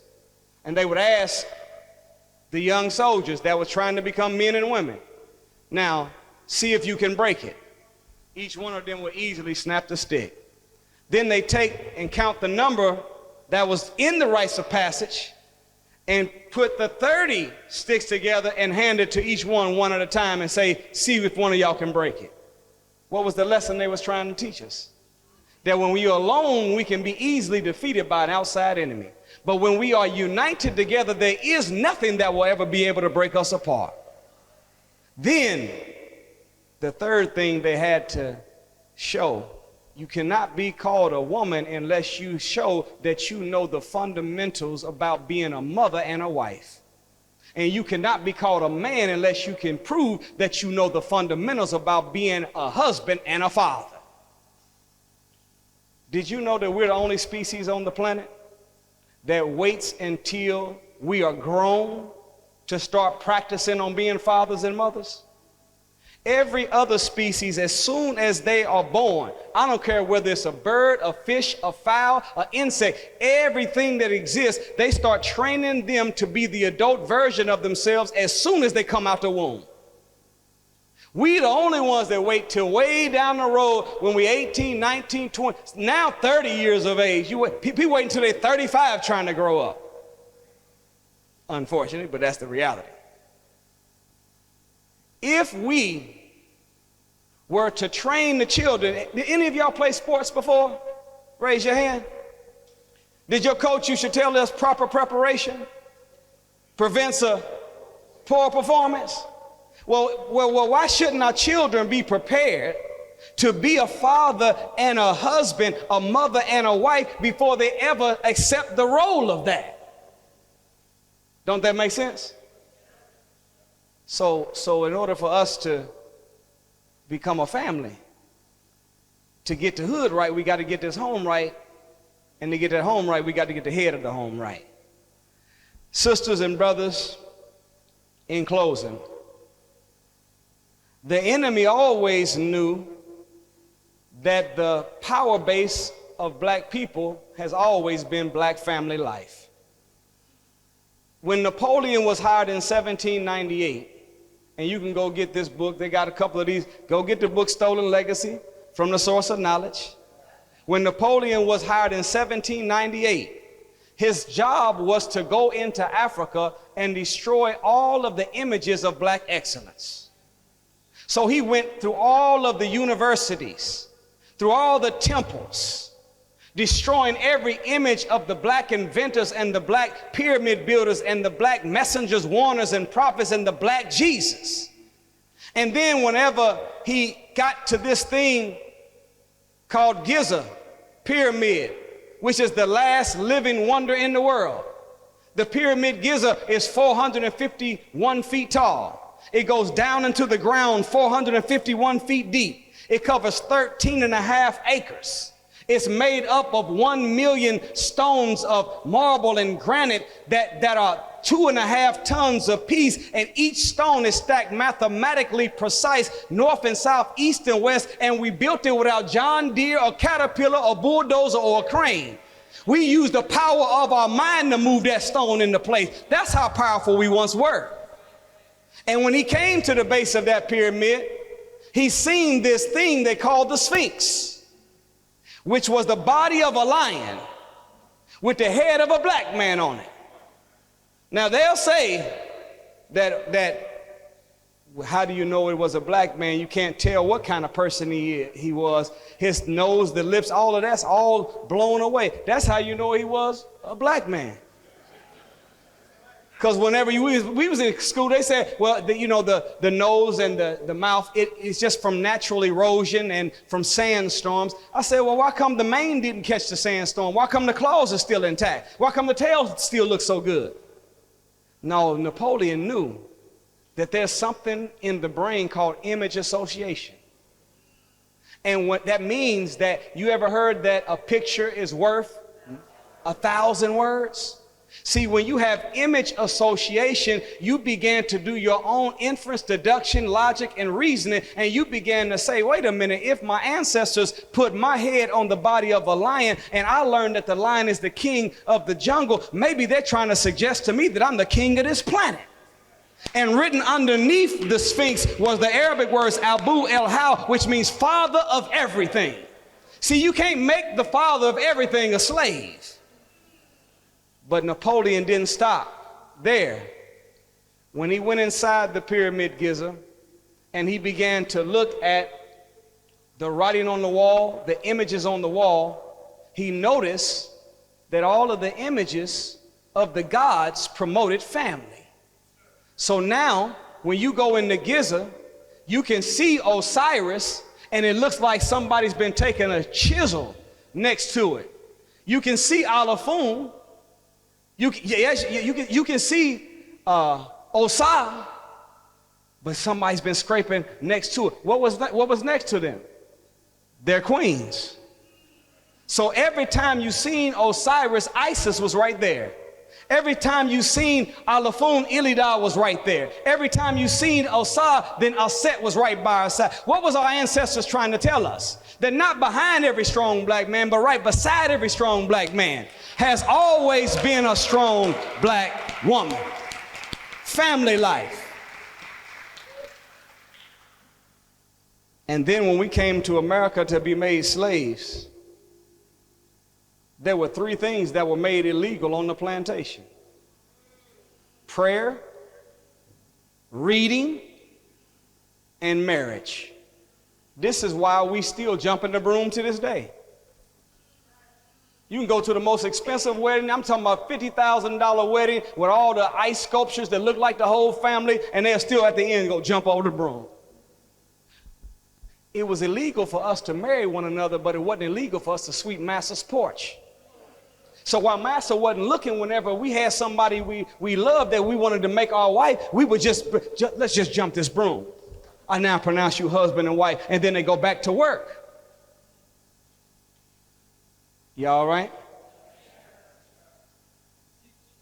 Then in 1867, 2 years up from Emancipation Proclamation, they had a meeting in the halls of Congress to discuss whether they were going to allow Negroes to get higher education.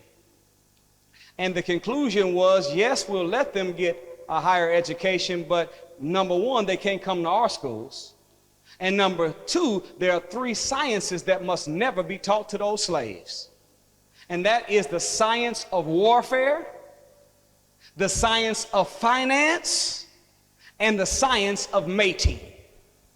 And if you look at us right now, that's where we got the most problems at. Surely we haven't learned the science of warfare because we only kill people that look like us.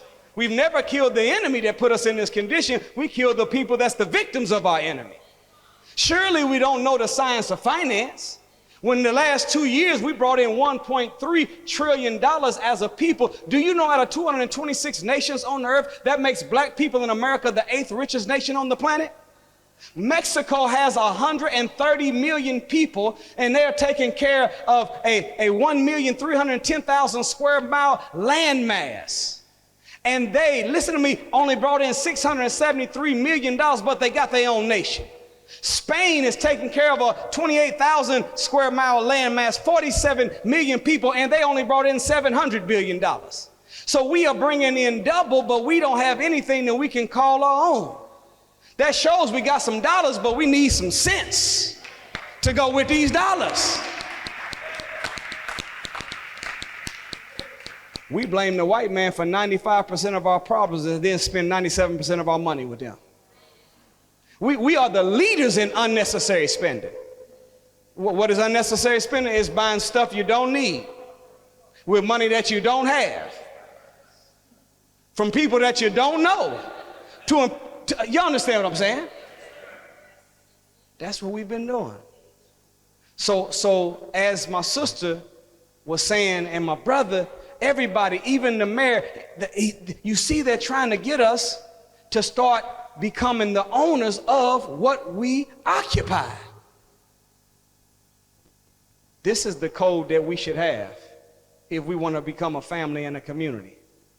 Shop with your brother before you shop with another. Make that our code. Shop with your brother before you shop with another. And look, and be willing to drive a little farther and pay a little bit more because that's your brother. Do you know that in the Asian community that their dollar remains in their community 28 to 30 days before it leaves? In the Jewish community, they keep their dollar for 17 days. Our Latino family, they keep their dollar for 14 days. But in the black community, our dollar only remains in our community 3 to 6 hours. So if you got direct deposit on Friday morning, and 6 hours later, but before we even got off work, the white man got the money back.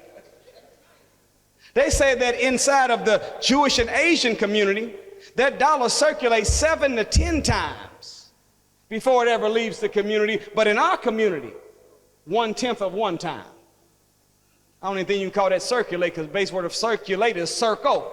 1/10 of one is just, it's barely 100 meters. And as my sister said, whenever we go to the black business, that's why the scripture called us sheep, because we've become like sheeple. Do you know that sheep will fight each other but will never attack the wolf? They'll gnaw on each other but never go after the dog that was gathering them together, driving them. They'll be 100 strong, but never think about, wait a minute, it's only one dog and 100 of us. What the hell why are we running from him? No, we're going to chase him. We'll go to a white restaurant. You'll see white people next to you getting food, whole dishes, and you ain't even got your appetizer yet. Then when you get it, you ask for it well done. That's how black people eat their food. Unless you don't go to these restaurants trying to act like white people, ear hustling another table, a white table, talking about, I like to order mine rare. Because you don't know, they're rare just mean that they just brown the edges and it's blood in the middle. No, you say, we want all well done. But in a white restaurant, they'll mess us over and we'll still go back. But if we go to a black restaurant and they short us just one hush puppy, soon as they short us one hush puppy, we say, this is why I don't like doing business with no niggas. I ain't never going back there. And we'll go put a campaign against the business. No, don't you know that whenever you are a black business owner, you are the manager, you are the chef, you are the cashier, You are the financer. You everything for the, so you got to wear many hats. So we got to be a little more patient with our brothers and sisters that have businesses. Pay a little bit more and drive a little bit farther. And if you can't find somebody in your city that has the good product or service that you need, go online and find somebody and order from a black man or woman online. Shop with your brother before you shop with another. The last science that they said they never wanted the slaves to learn was the science of mating. Mating has two sides to it. One is picking the right one to spend the rest of your life with. The other side of mating is when you bring two creatures together to mate, your goal is to produce offspring. So the other side of mating is parenting. Do you know that the Honorable Minister Louis Farrakhan said that we mate in a way that's a foolish way? You heard Brother Mayor talking about the way we should marry so that we can pass on a legacy, and that family is a business. He said, the Honorable Minister Louis Farrakhan said, white folks, they marry from the neck up. But we marry from the waist down. Bad math.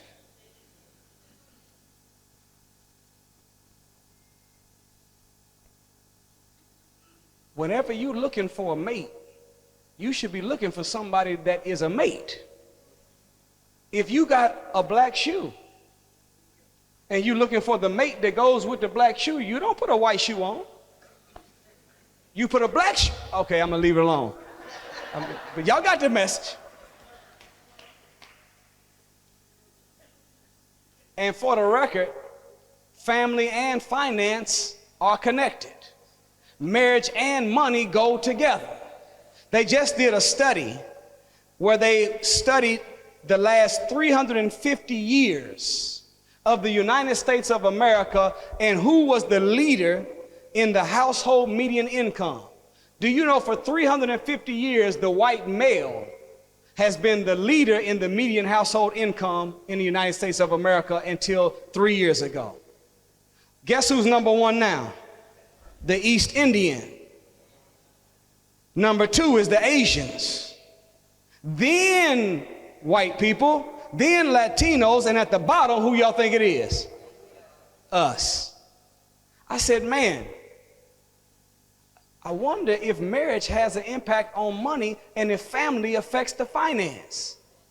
So we started studying it. And do you know the Indians, who are at the top at 104,000, they have a marriage rate of 94%. That means that 94% of the adult Indians are married to somebody. The Asians have a median income of 100,000 and they have a marriage rate of 70%. White people have gone to third place to $88,000 a year because they have a marriage rate of 50%. When they had a marriage rate of 70%, they were the number one for the last 350 years. And last place, us, median income for us is $47,000, and our marriage rate is 34%. That means 66% of us that are adults are not married. We don't have no family. Family is affecting our finance. And just a public service announcement, sisters, I'm just going to say this. If a man does not know where he's going, he doesn't need any help getting there. So whenever you are courting a man, if he don't have a vision, if he don't have a plan, if he don't have a goal, if he's already there, if he don't have a plan or a goal. And also another public service announcement, being unmarried does not necessarily mean that you're single. That might mean you're single in your house, but to be truly single, you have to be single in your house, your heart, and your head. What does it mean to not be single in the mind or single in the head? That means that I have resentment for the opposite sex based off of what someone from the opposite sex did to me in the past. So if in your mind, sister, you know that you have been mishandled by 2 or 3 brothers in the past, and you know that when you get with this next man that he's already coming in a deficit, then that's unjust. Wait till you're free in your mind and single in your mind. Then number 2, single in the heart. If you still have spousal love for somebody you used to be with, don't go and get with somebody else when your heart is someplace else. Yeah, does that make sense? Then look at this. We were at dinner with the Honorable Minister Louis Farrakhan, and I'm telling you that some of the deepest conversations is at the dinner time. And somebody was asking him about compatibility. How do you determine compatibility? Male to female. See, this is the science of mating. I don't know if y'all heard Steve Harvey on Shannon Sharp interview Clubs Shay Shay or on his radio show, but he said it 3 or 4 times. Every time they ask him about his wife and how she's helped him, he said there's a dude named Nuri Muhammad that said the coldest thing. And Steve Harvey tried to recite. He did pretty decent. But what he was trying to say is what I said. I said this, that the most important decision you'll ever make in your life after choosing belief in God is choosing the right mate to spend the rest of your life with. For the mate you choose will either inspire you to grow into your greatness, or they'll confine you to complacency. They'll either be your other half, or they'll make you half of yourself. The minister said it like this, that a good relationship brings out the best in you and makes you more youthful, while a bad relationship brings out the worst in you and causes you to age prematurely, so choose wisely. So look, the minister said that you should have a list of what an ideal man looks like for you. Sisters, I said sisters. I said sisters, you should have a list of what an ideal man looks like to you. And brothers, you should have a list of what an ideal woman looks like for you. And before you go looking for this woman or man, ask yourself what kind of man or woman would be with them. And then look in self and see what attributes or characteristics that we're missing and work on that so that we are qualified to be. Because you don't attract what you want, you really attract what you are. Y'all all right? And while you're entertaining whether this is the one, while you're courting this brother or sister, you're looking at your list. No, don't ever show them the list. Because if you show them the list, they're going to fake like that. They are all those things. No, you got to have that list to yourself. And as you observe them interacting with other people, you can say, check mark, yeah, he don't have a temper. Check, oh yeah, he's patient. Oh, look how he's courteous. Whatever those characteristics are. And then if you're courting a man or a woman, brother and sister, and that person that you are looking at to be your husband or wife meets up to 70% of what you have on your list, that's a sign that compatibility is present. You can work on the other 30%. Our problem is that we got a list of 10 things, and we don't find somebody that got 7 out of 10. We find somebody that got 3 out of 10. And we think that we're going to cook and we're going to put some good loving on and we're going to, and then we're going to get the rest of that, and we end up, see, if you marry somebody that only has 30% of what you are looking for, you have not married a partner, you married a project. And you're not supposed to marry a project, you're supposed to marry a partner that can help you with some projects. Does that make sense? We talking about getting the family right. So, the minister lifted something as a key to successful marriage I just want to put in the atmosphere. And this is a gender-specific command list from God himself, from the scripture, that shows how a man can get the best out of his wife and how that wife can get the best out of her husband. It's found in the book of Ephesians 5:33. It says to the men and husbands, you must love your wife as you love yourself. And the wives, you must respect your husbands. Did you see the difference? The verb, man to woman, is what? Love. But the verb from woman to man is what? We both need respect and love, but for men, respect is water and love is food. And for women, love is food and love is water and respect is food. Does this make sense? They did a study, sisters, brothers.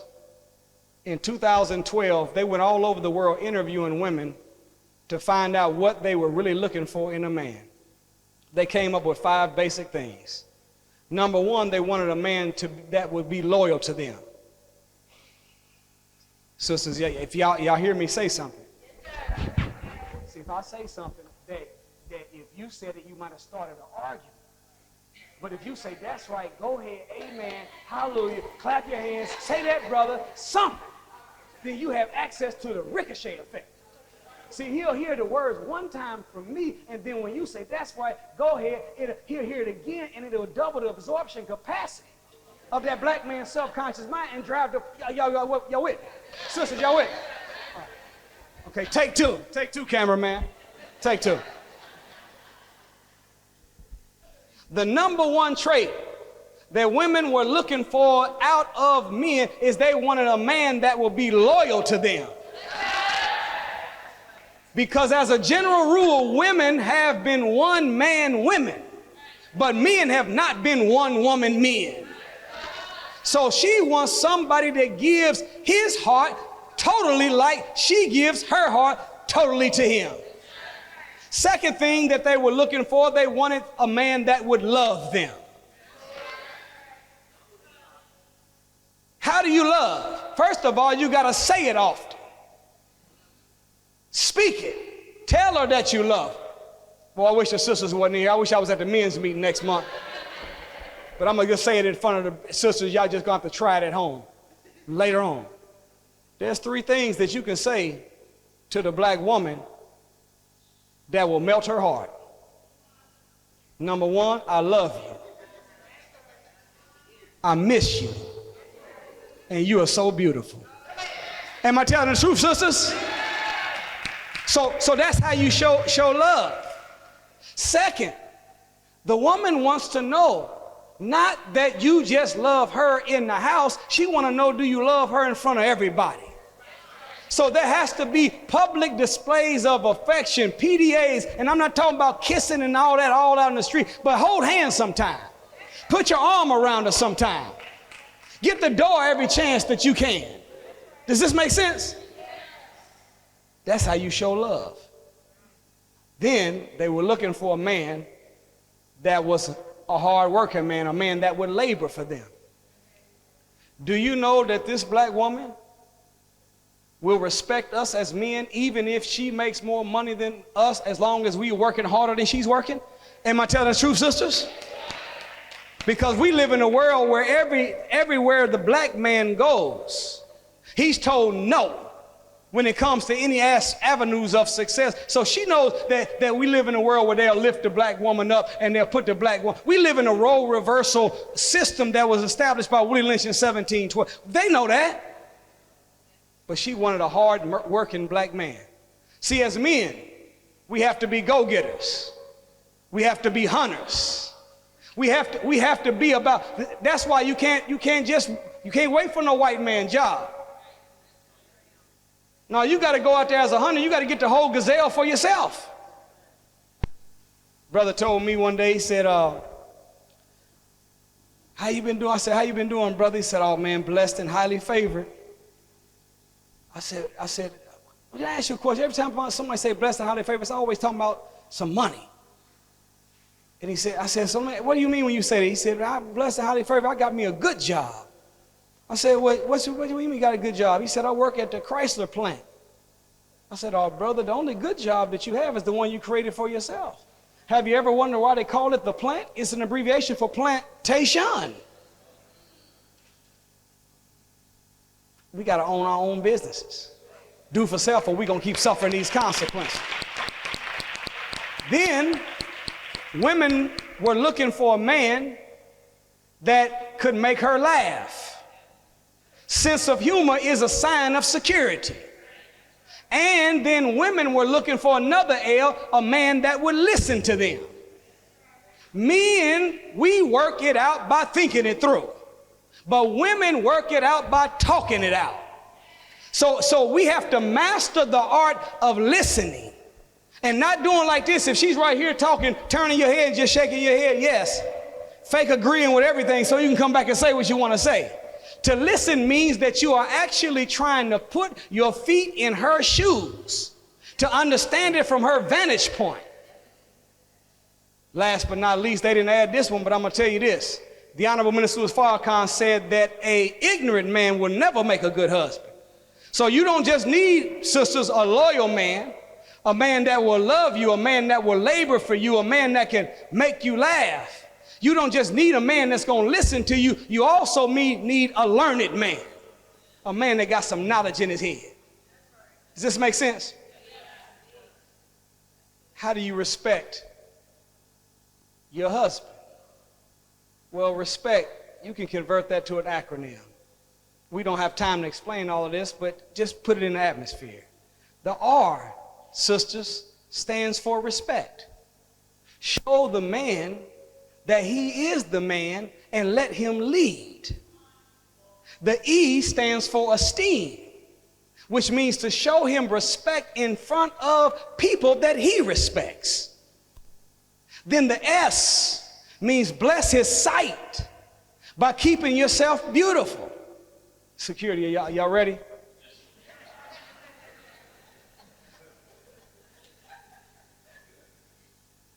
You got to keep your weight down, sisters.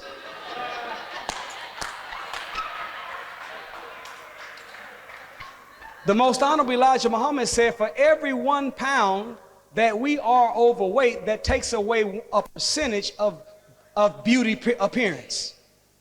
So you're beautiful. 40 pounds overweight. Imagine if you had 40% more beauty. You're beautiful 30% away from, but imagine if you had 30% more beauty. And also, sisters, I don't know if we can do it. Maybe we can do it in this city. Can we have a moratorium on bonnets in the public? Is it possible? I'm just putting it in the atmosphere. And why do you have to have a bonnet this big and your hair this short? I don't understand. I don't understand the math. But sisters, it's offensive to your husband if you get dressed up and dolled up to go out to the world, but you at home looking raggedy all the time. I'm not saying you got to put on no gown and no heels and a whole bunch of makeup. And I'm going to say this, and watch this. The brothers know how to do the ricochet effect. Watch this. Do you know that men don't even like makeup? Okay, never mind. Never mind. I tried to give you an alley-oop. Did you see? Look, I pointed up there too. I'm dribbling and pointing, and then I thought, never mind. There's a such thing as being cute and comfortable. But you got to present yourself in a way when he comes home that you are clean, you are nice, you are smelling good, the home is clean and nice, you're cute and comfortable. The next one is what? E. What does that man eat? The minister said that a wife should not just be a cook or even a chef, but you must be a food scientist.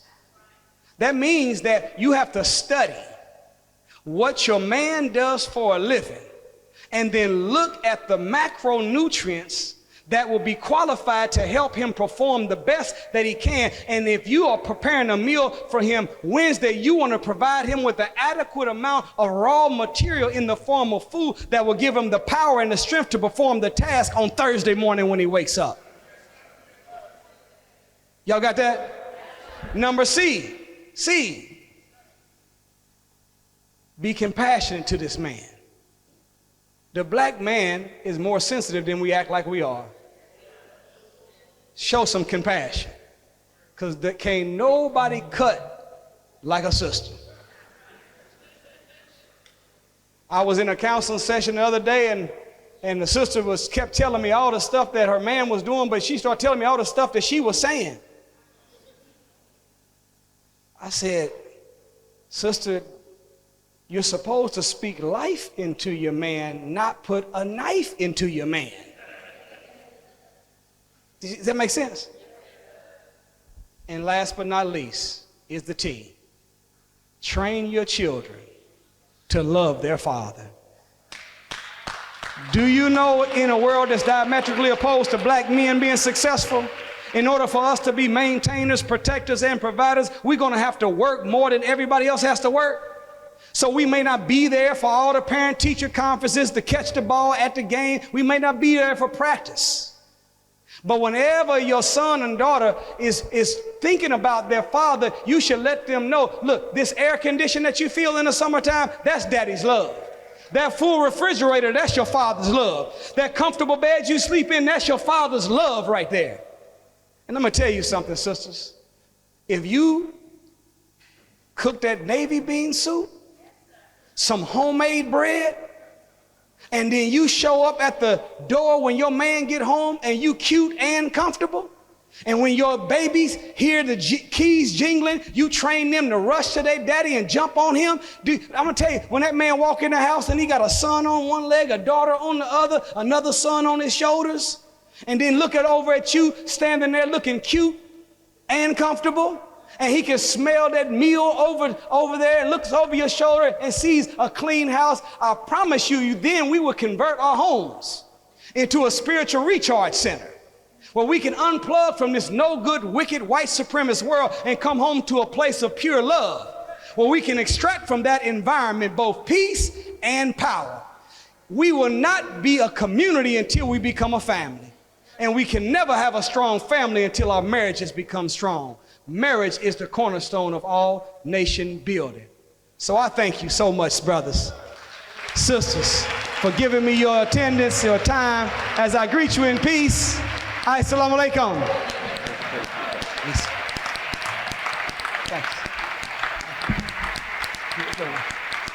Thank y'all so much, brothers and sisters. All praise belongs to Allah. That was my monologue.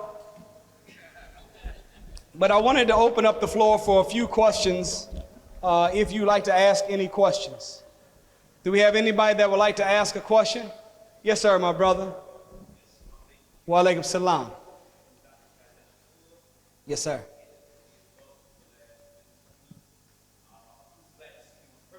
I've been studying your work for a while. Master scientist on marriage, you and your wife.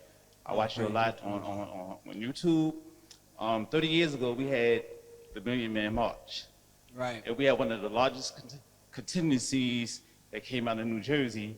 Larry Hand was the chairman at the time. It was emotional. It was like, it was deep. I was a youth coordinator 30 years ago, much younger, in my 20s, and we organized like about 20,000 youth to come out of New Jersey. This year, with the Nation of Islam, be doing any commemoration on the 30-year march? And how could we as a community support and organize around that effort? Coming soon to a ghetto near you. Oh, it will be an announcement. The brother, they're going to have a meeting about it to discuss it, how we're going to honor it. But remember that the march was designed to produce a movement, not a bunch of follow-up marches. So the tenets and the principles and the pledge that we took as men, if we can reactivate that pledge in our community and promote that pledge in our community, where it says that I will strive to love my brothers and my sisters as I love myself. I will strive to study to improve myself spiritually, mentally, morally, physically, and economically for the benefit of myself, my family, and my people. I will strive to build schools, hospital, housing, buy farmland, and enter into international trade and commerce for the good of myself and my people. I will strive to give of myself whatever I can of my time and my finance to accomplish the above said. I will never call a black woman out of her name. I will protect and respect the black woman. See, if we could make that the man code and make that the definition of holding the line, we wouldn't have to have a commemoration of a march with a march. We would be commemorating that march with the movement that it produced. So that's the bigger goal, but there will be some celebration of it coming soon. But thank you, my brother. I appreciate you. Yes, sir.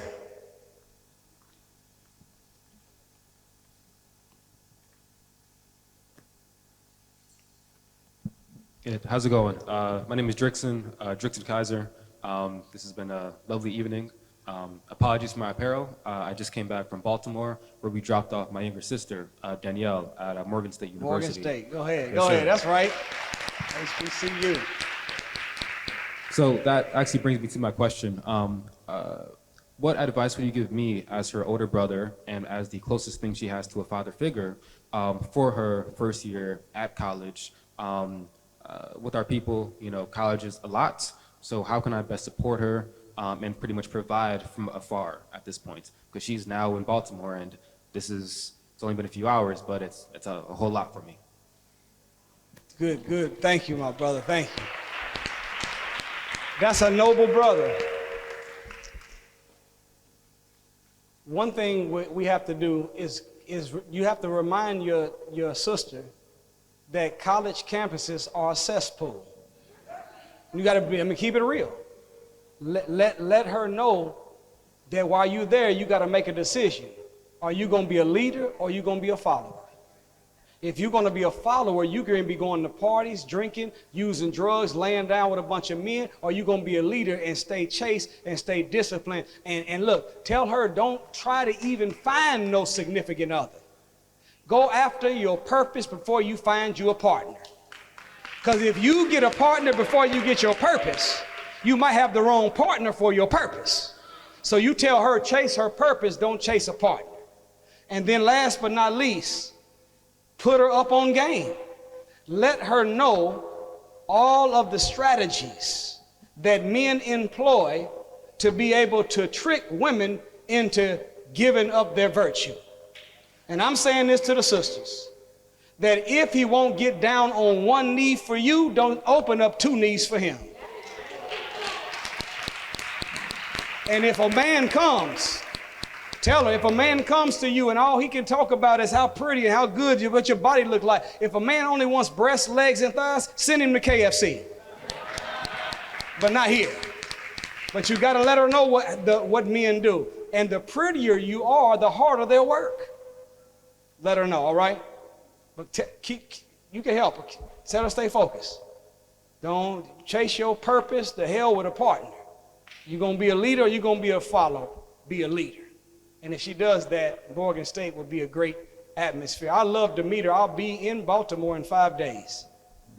I'll be there for 4 days. So tell her, look on my social media. I'll put it out next week. But we got about 7 events we're doing in Baltimore next week. So thank you, my brother. Anybody else? Yes, ma'am. Thank you, sister.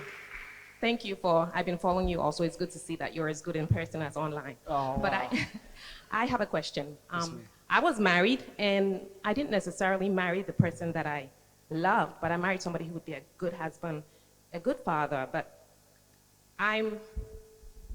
when we were married, he wasn't a good driver. And I believe every woman wants a man to be the head, but you can drive me into a ditch. I'm not going to stand for that. Right. I'll take over. And I really didn't think I was a takeover kind of person, but I had to when I had to. So I tried to make it work because we have 2 boys.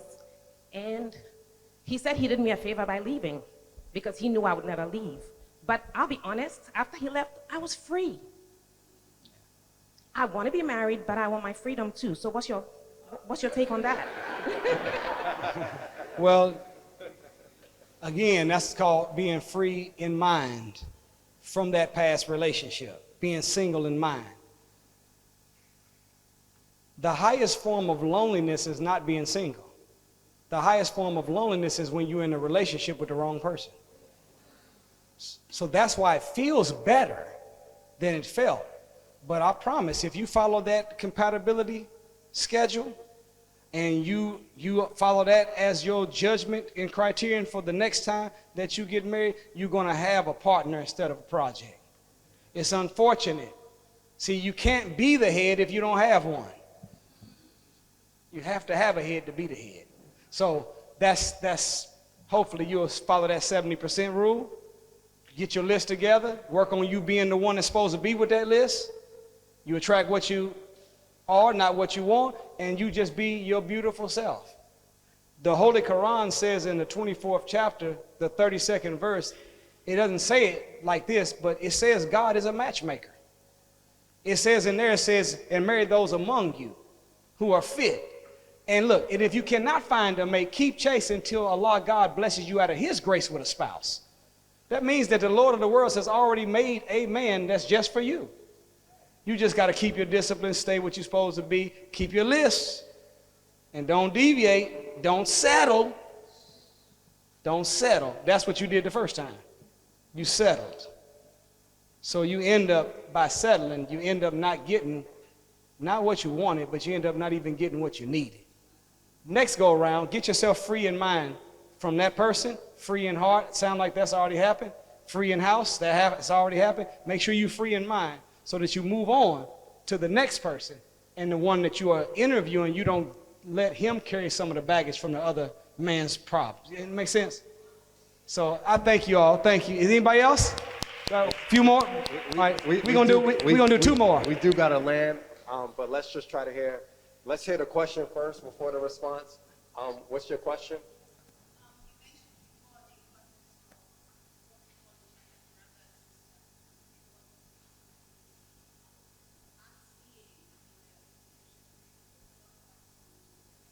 Yes.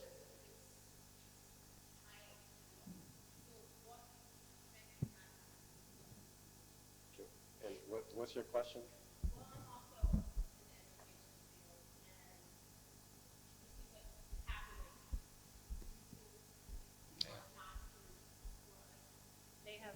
Never been good for us. That's right.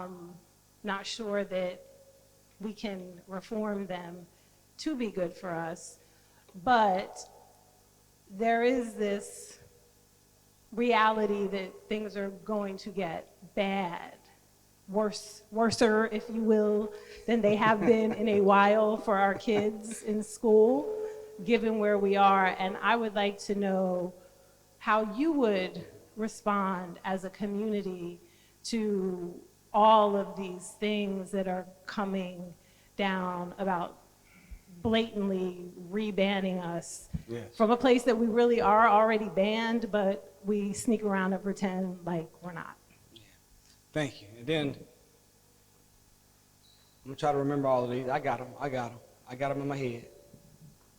I just want to say, as an elder in this community, I am honored, but I'm also looking at the promise of all of you who are here tonight. We needed this. We need to be intentional about who we are, what we choose, and how we're going to move forward. 2025 is challenging. And this reminds us, and especially me as an elder, of what we as a family are supposed to be. When I look around this room, I see different ages, males and females. This seed that's being planted tonight is important for us. But what's more important is, what do we do when we leave this room? Think about it. Thank you, sister. Thank you so much. Thank you. So just a synopsis, if I can try. So as an educator, in the old days, they used to teach etymology, the origin of words.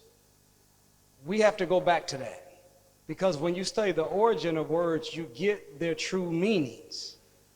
So I would say to those that keep on using the N-word, ask them, or give them an assignment, or show them, teach them the origin of the word nigger or negro. It comes from the Latin word necra, which means to be dead. Necrology is the study of the dead. So whenever you call yourself a Negro or a nigger, you're saying you're dead from the neck up.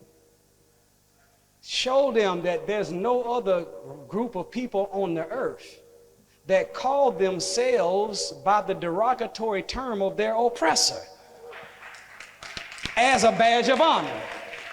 You have never heard Chinese people calling each other chinks. You have never heard Arabs calling each other ragheads. You've never heard Jews calling each other kikes. Only black people take the term that they use to degrade us to make it into a term that we make a term of endearment, and you can't do that. I don't care if you bake it, pan-sear it, you broil it, or you air fry it. Swine flesh is swine flesh. The name still is what it is. Nigger still has the same negative effect on the brain as that word had when they first gave it to us to produce that version of us. So teach it and make them learn it, and I think that it'll give them a little more strength to resist doing that. And to my sister, this is a universal statement for all of the things that we're trying to do inside of the United States of America. The mandate for us is found in the last book of the Bible. Come out of her, my people, that ye be not partakers of her sins and her plagues. We spend too much energy trying to repair the system when God wants us to replace the system. So if I go, I'm not going to complain about what you're doing by setting up a beauty supply house in my neighborhood and you don't support nothing that our children are doing. I'm posting up right next door to you with LaQuisha's beauty supply. I'm not going to complain about the school. I'm going to take my babies out of the school. And it breaks my heart to see people driving up to drop their children off at a public school in $100,000 cars. The number one investment of a real mother and father is not your 401k, your IRA, your house or the car you drive. Your number one investment is your children. So it'll be better for you to pull up in a 1993 Toyota Camry, but you are putting the rest of that money on tuition to give your baby a good knowledge of self-school. So we have to work on replacing. Till then, because what happens now, we are living in an environment of capitalism where there has to be two incomes. Give your children real homework, not regurgitating what the enemy sends to them from the public school system. Give them homework that gives them a rich knowledge of self. Do you know that black and white children start school the same way? If you ask a preschool white woman that dropped her baby off and asked a black woman, they both was holding their mama's leg, didn't want to go, crying. You peeled them off. They walked away with their head down, real timid. But notice that as that black and white child began to matriculate through 12 years of learning, they're learning about Thomas Edison, a white man, George Washington, a white man, Plato, Aristotle, Socrates, Thales, all white men. Einstein, white men. But the little black boy, he's learning about somebody that don't look like him. There's a man named Robert Collier who was considered to be the father of the Western educational system. Listen to what he said. He said, remember that education is only 1/4 information. The other 3/4 is encouragement. And nothing encourages a child like teaching them about people that look like them that accomplished great feats in the past. So we got to give our babies some homework and have them to start learning about the knowledge of their greatness. And see what happens now, both the white and the black started school the same way, but every time that white child learns about somebody that looked like them that could accomplish great feats in the past, he begins to, by 12 years, he got his chest out, head out, ready to conquer the world. But the little black boy never learned about nobody that looked like him. So he walks out of the school, he had his head down then, now his head and his pants is down. So we have to start teaching, really giving real life homework. And I'm going to put this out there. Pay your children. Pay them to learn. Everybody loves money, even your children. I told my daughter was wrestling with some issues, and I told her, I said, instead of me talking to you all the time, I said, well, I'll tell you what, I got a bunch of books that I want you to read. For every book you read, I'll give you $100 for the summer. And I'm going to quiz you on that book. She said, you really? I said, yes, ma'am. Week 1, I was already $300 in the hole. By the time the summer was up, I owed her $1,400. But watch this. I said, well, my word is bond. I have to make good on my word. I told you that $100 per book. I quizzed you. You did know the information, so you earned your $1,400. You know what she said? That's okay, Daddy. What I got from the books is way more valuable than what I could ever get with this money. So that's homework.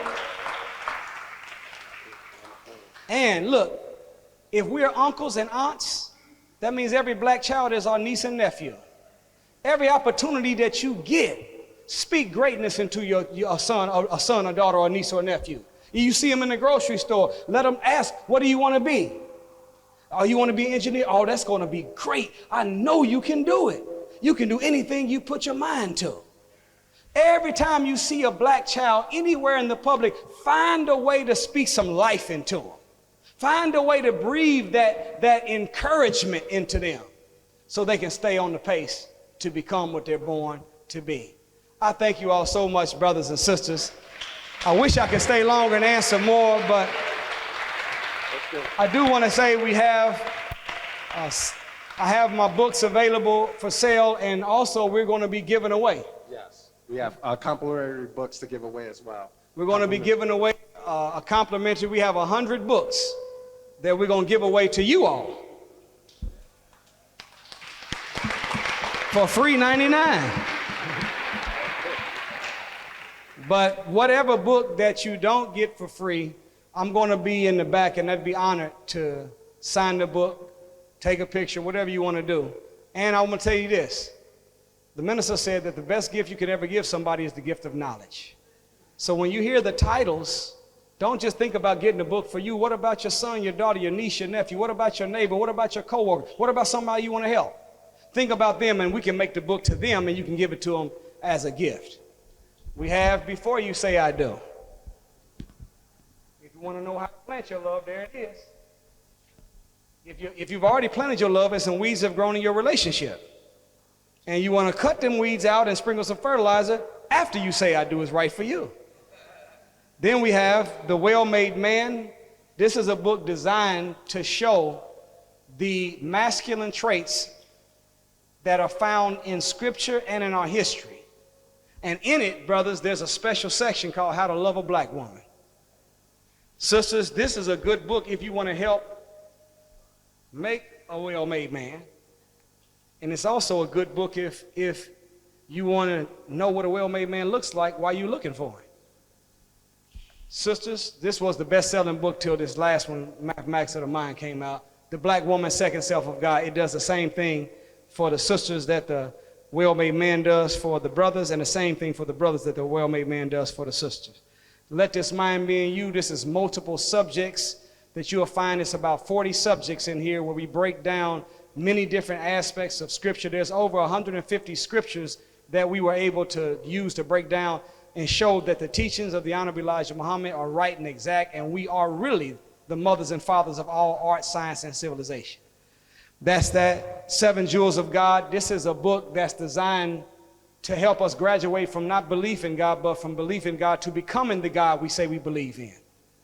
And last but not least, this is our latest book, The Mathematics of the Mind.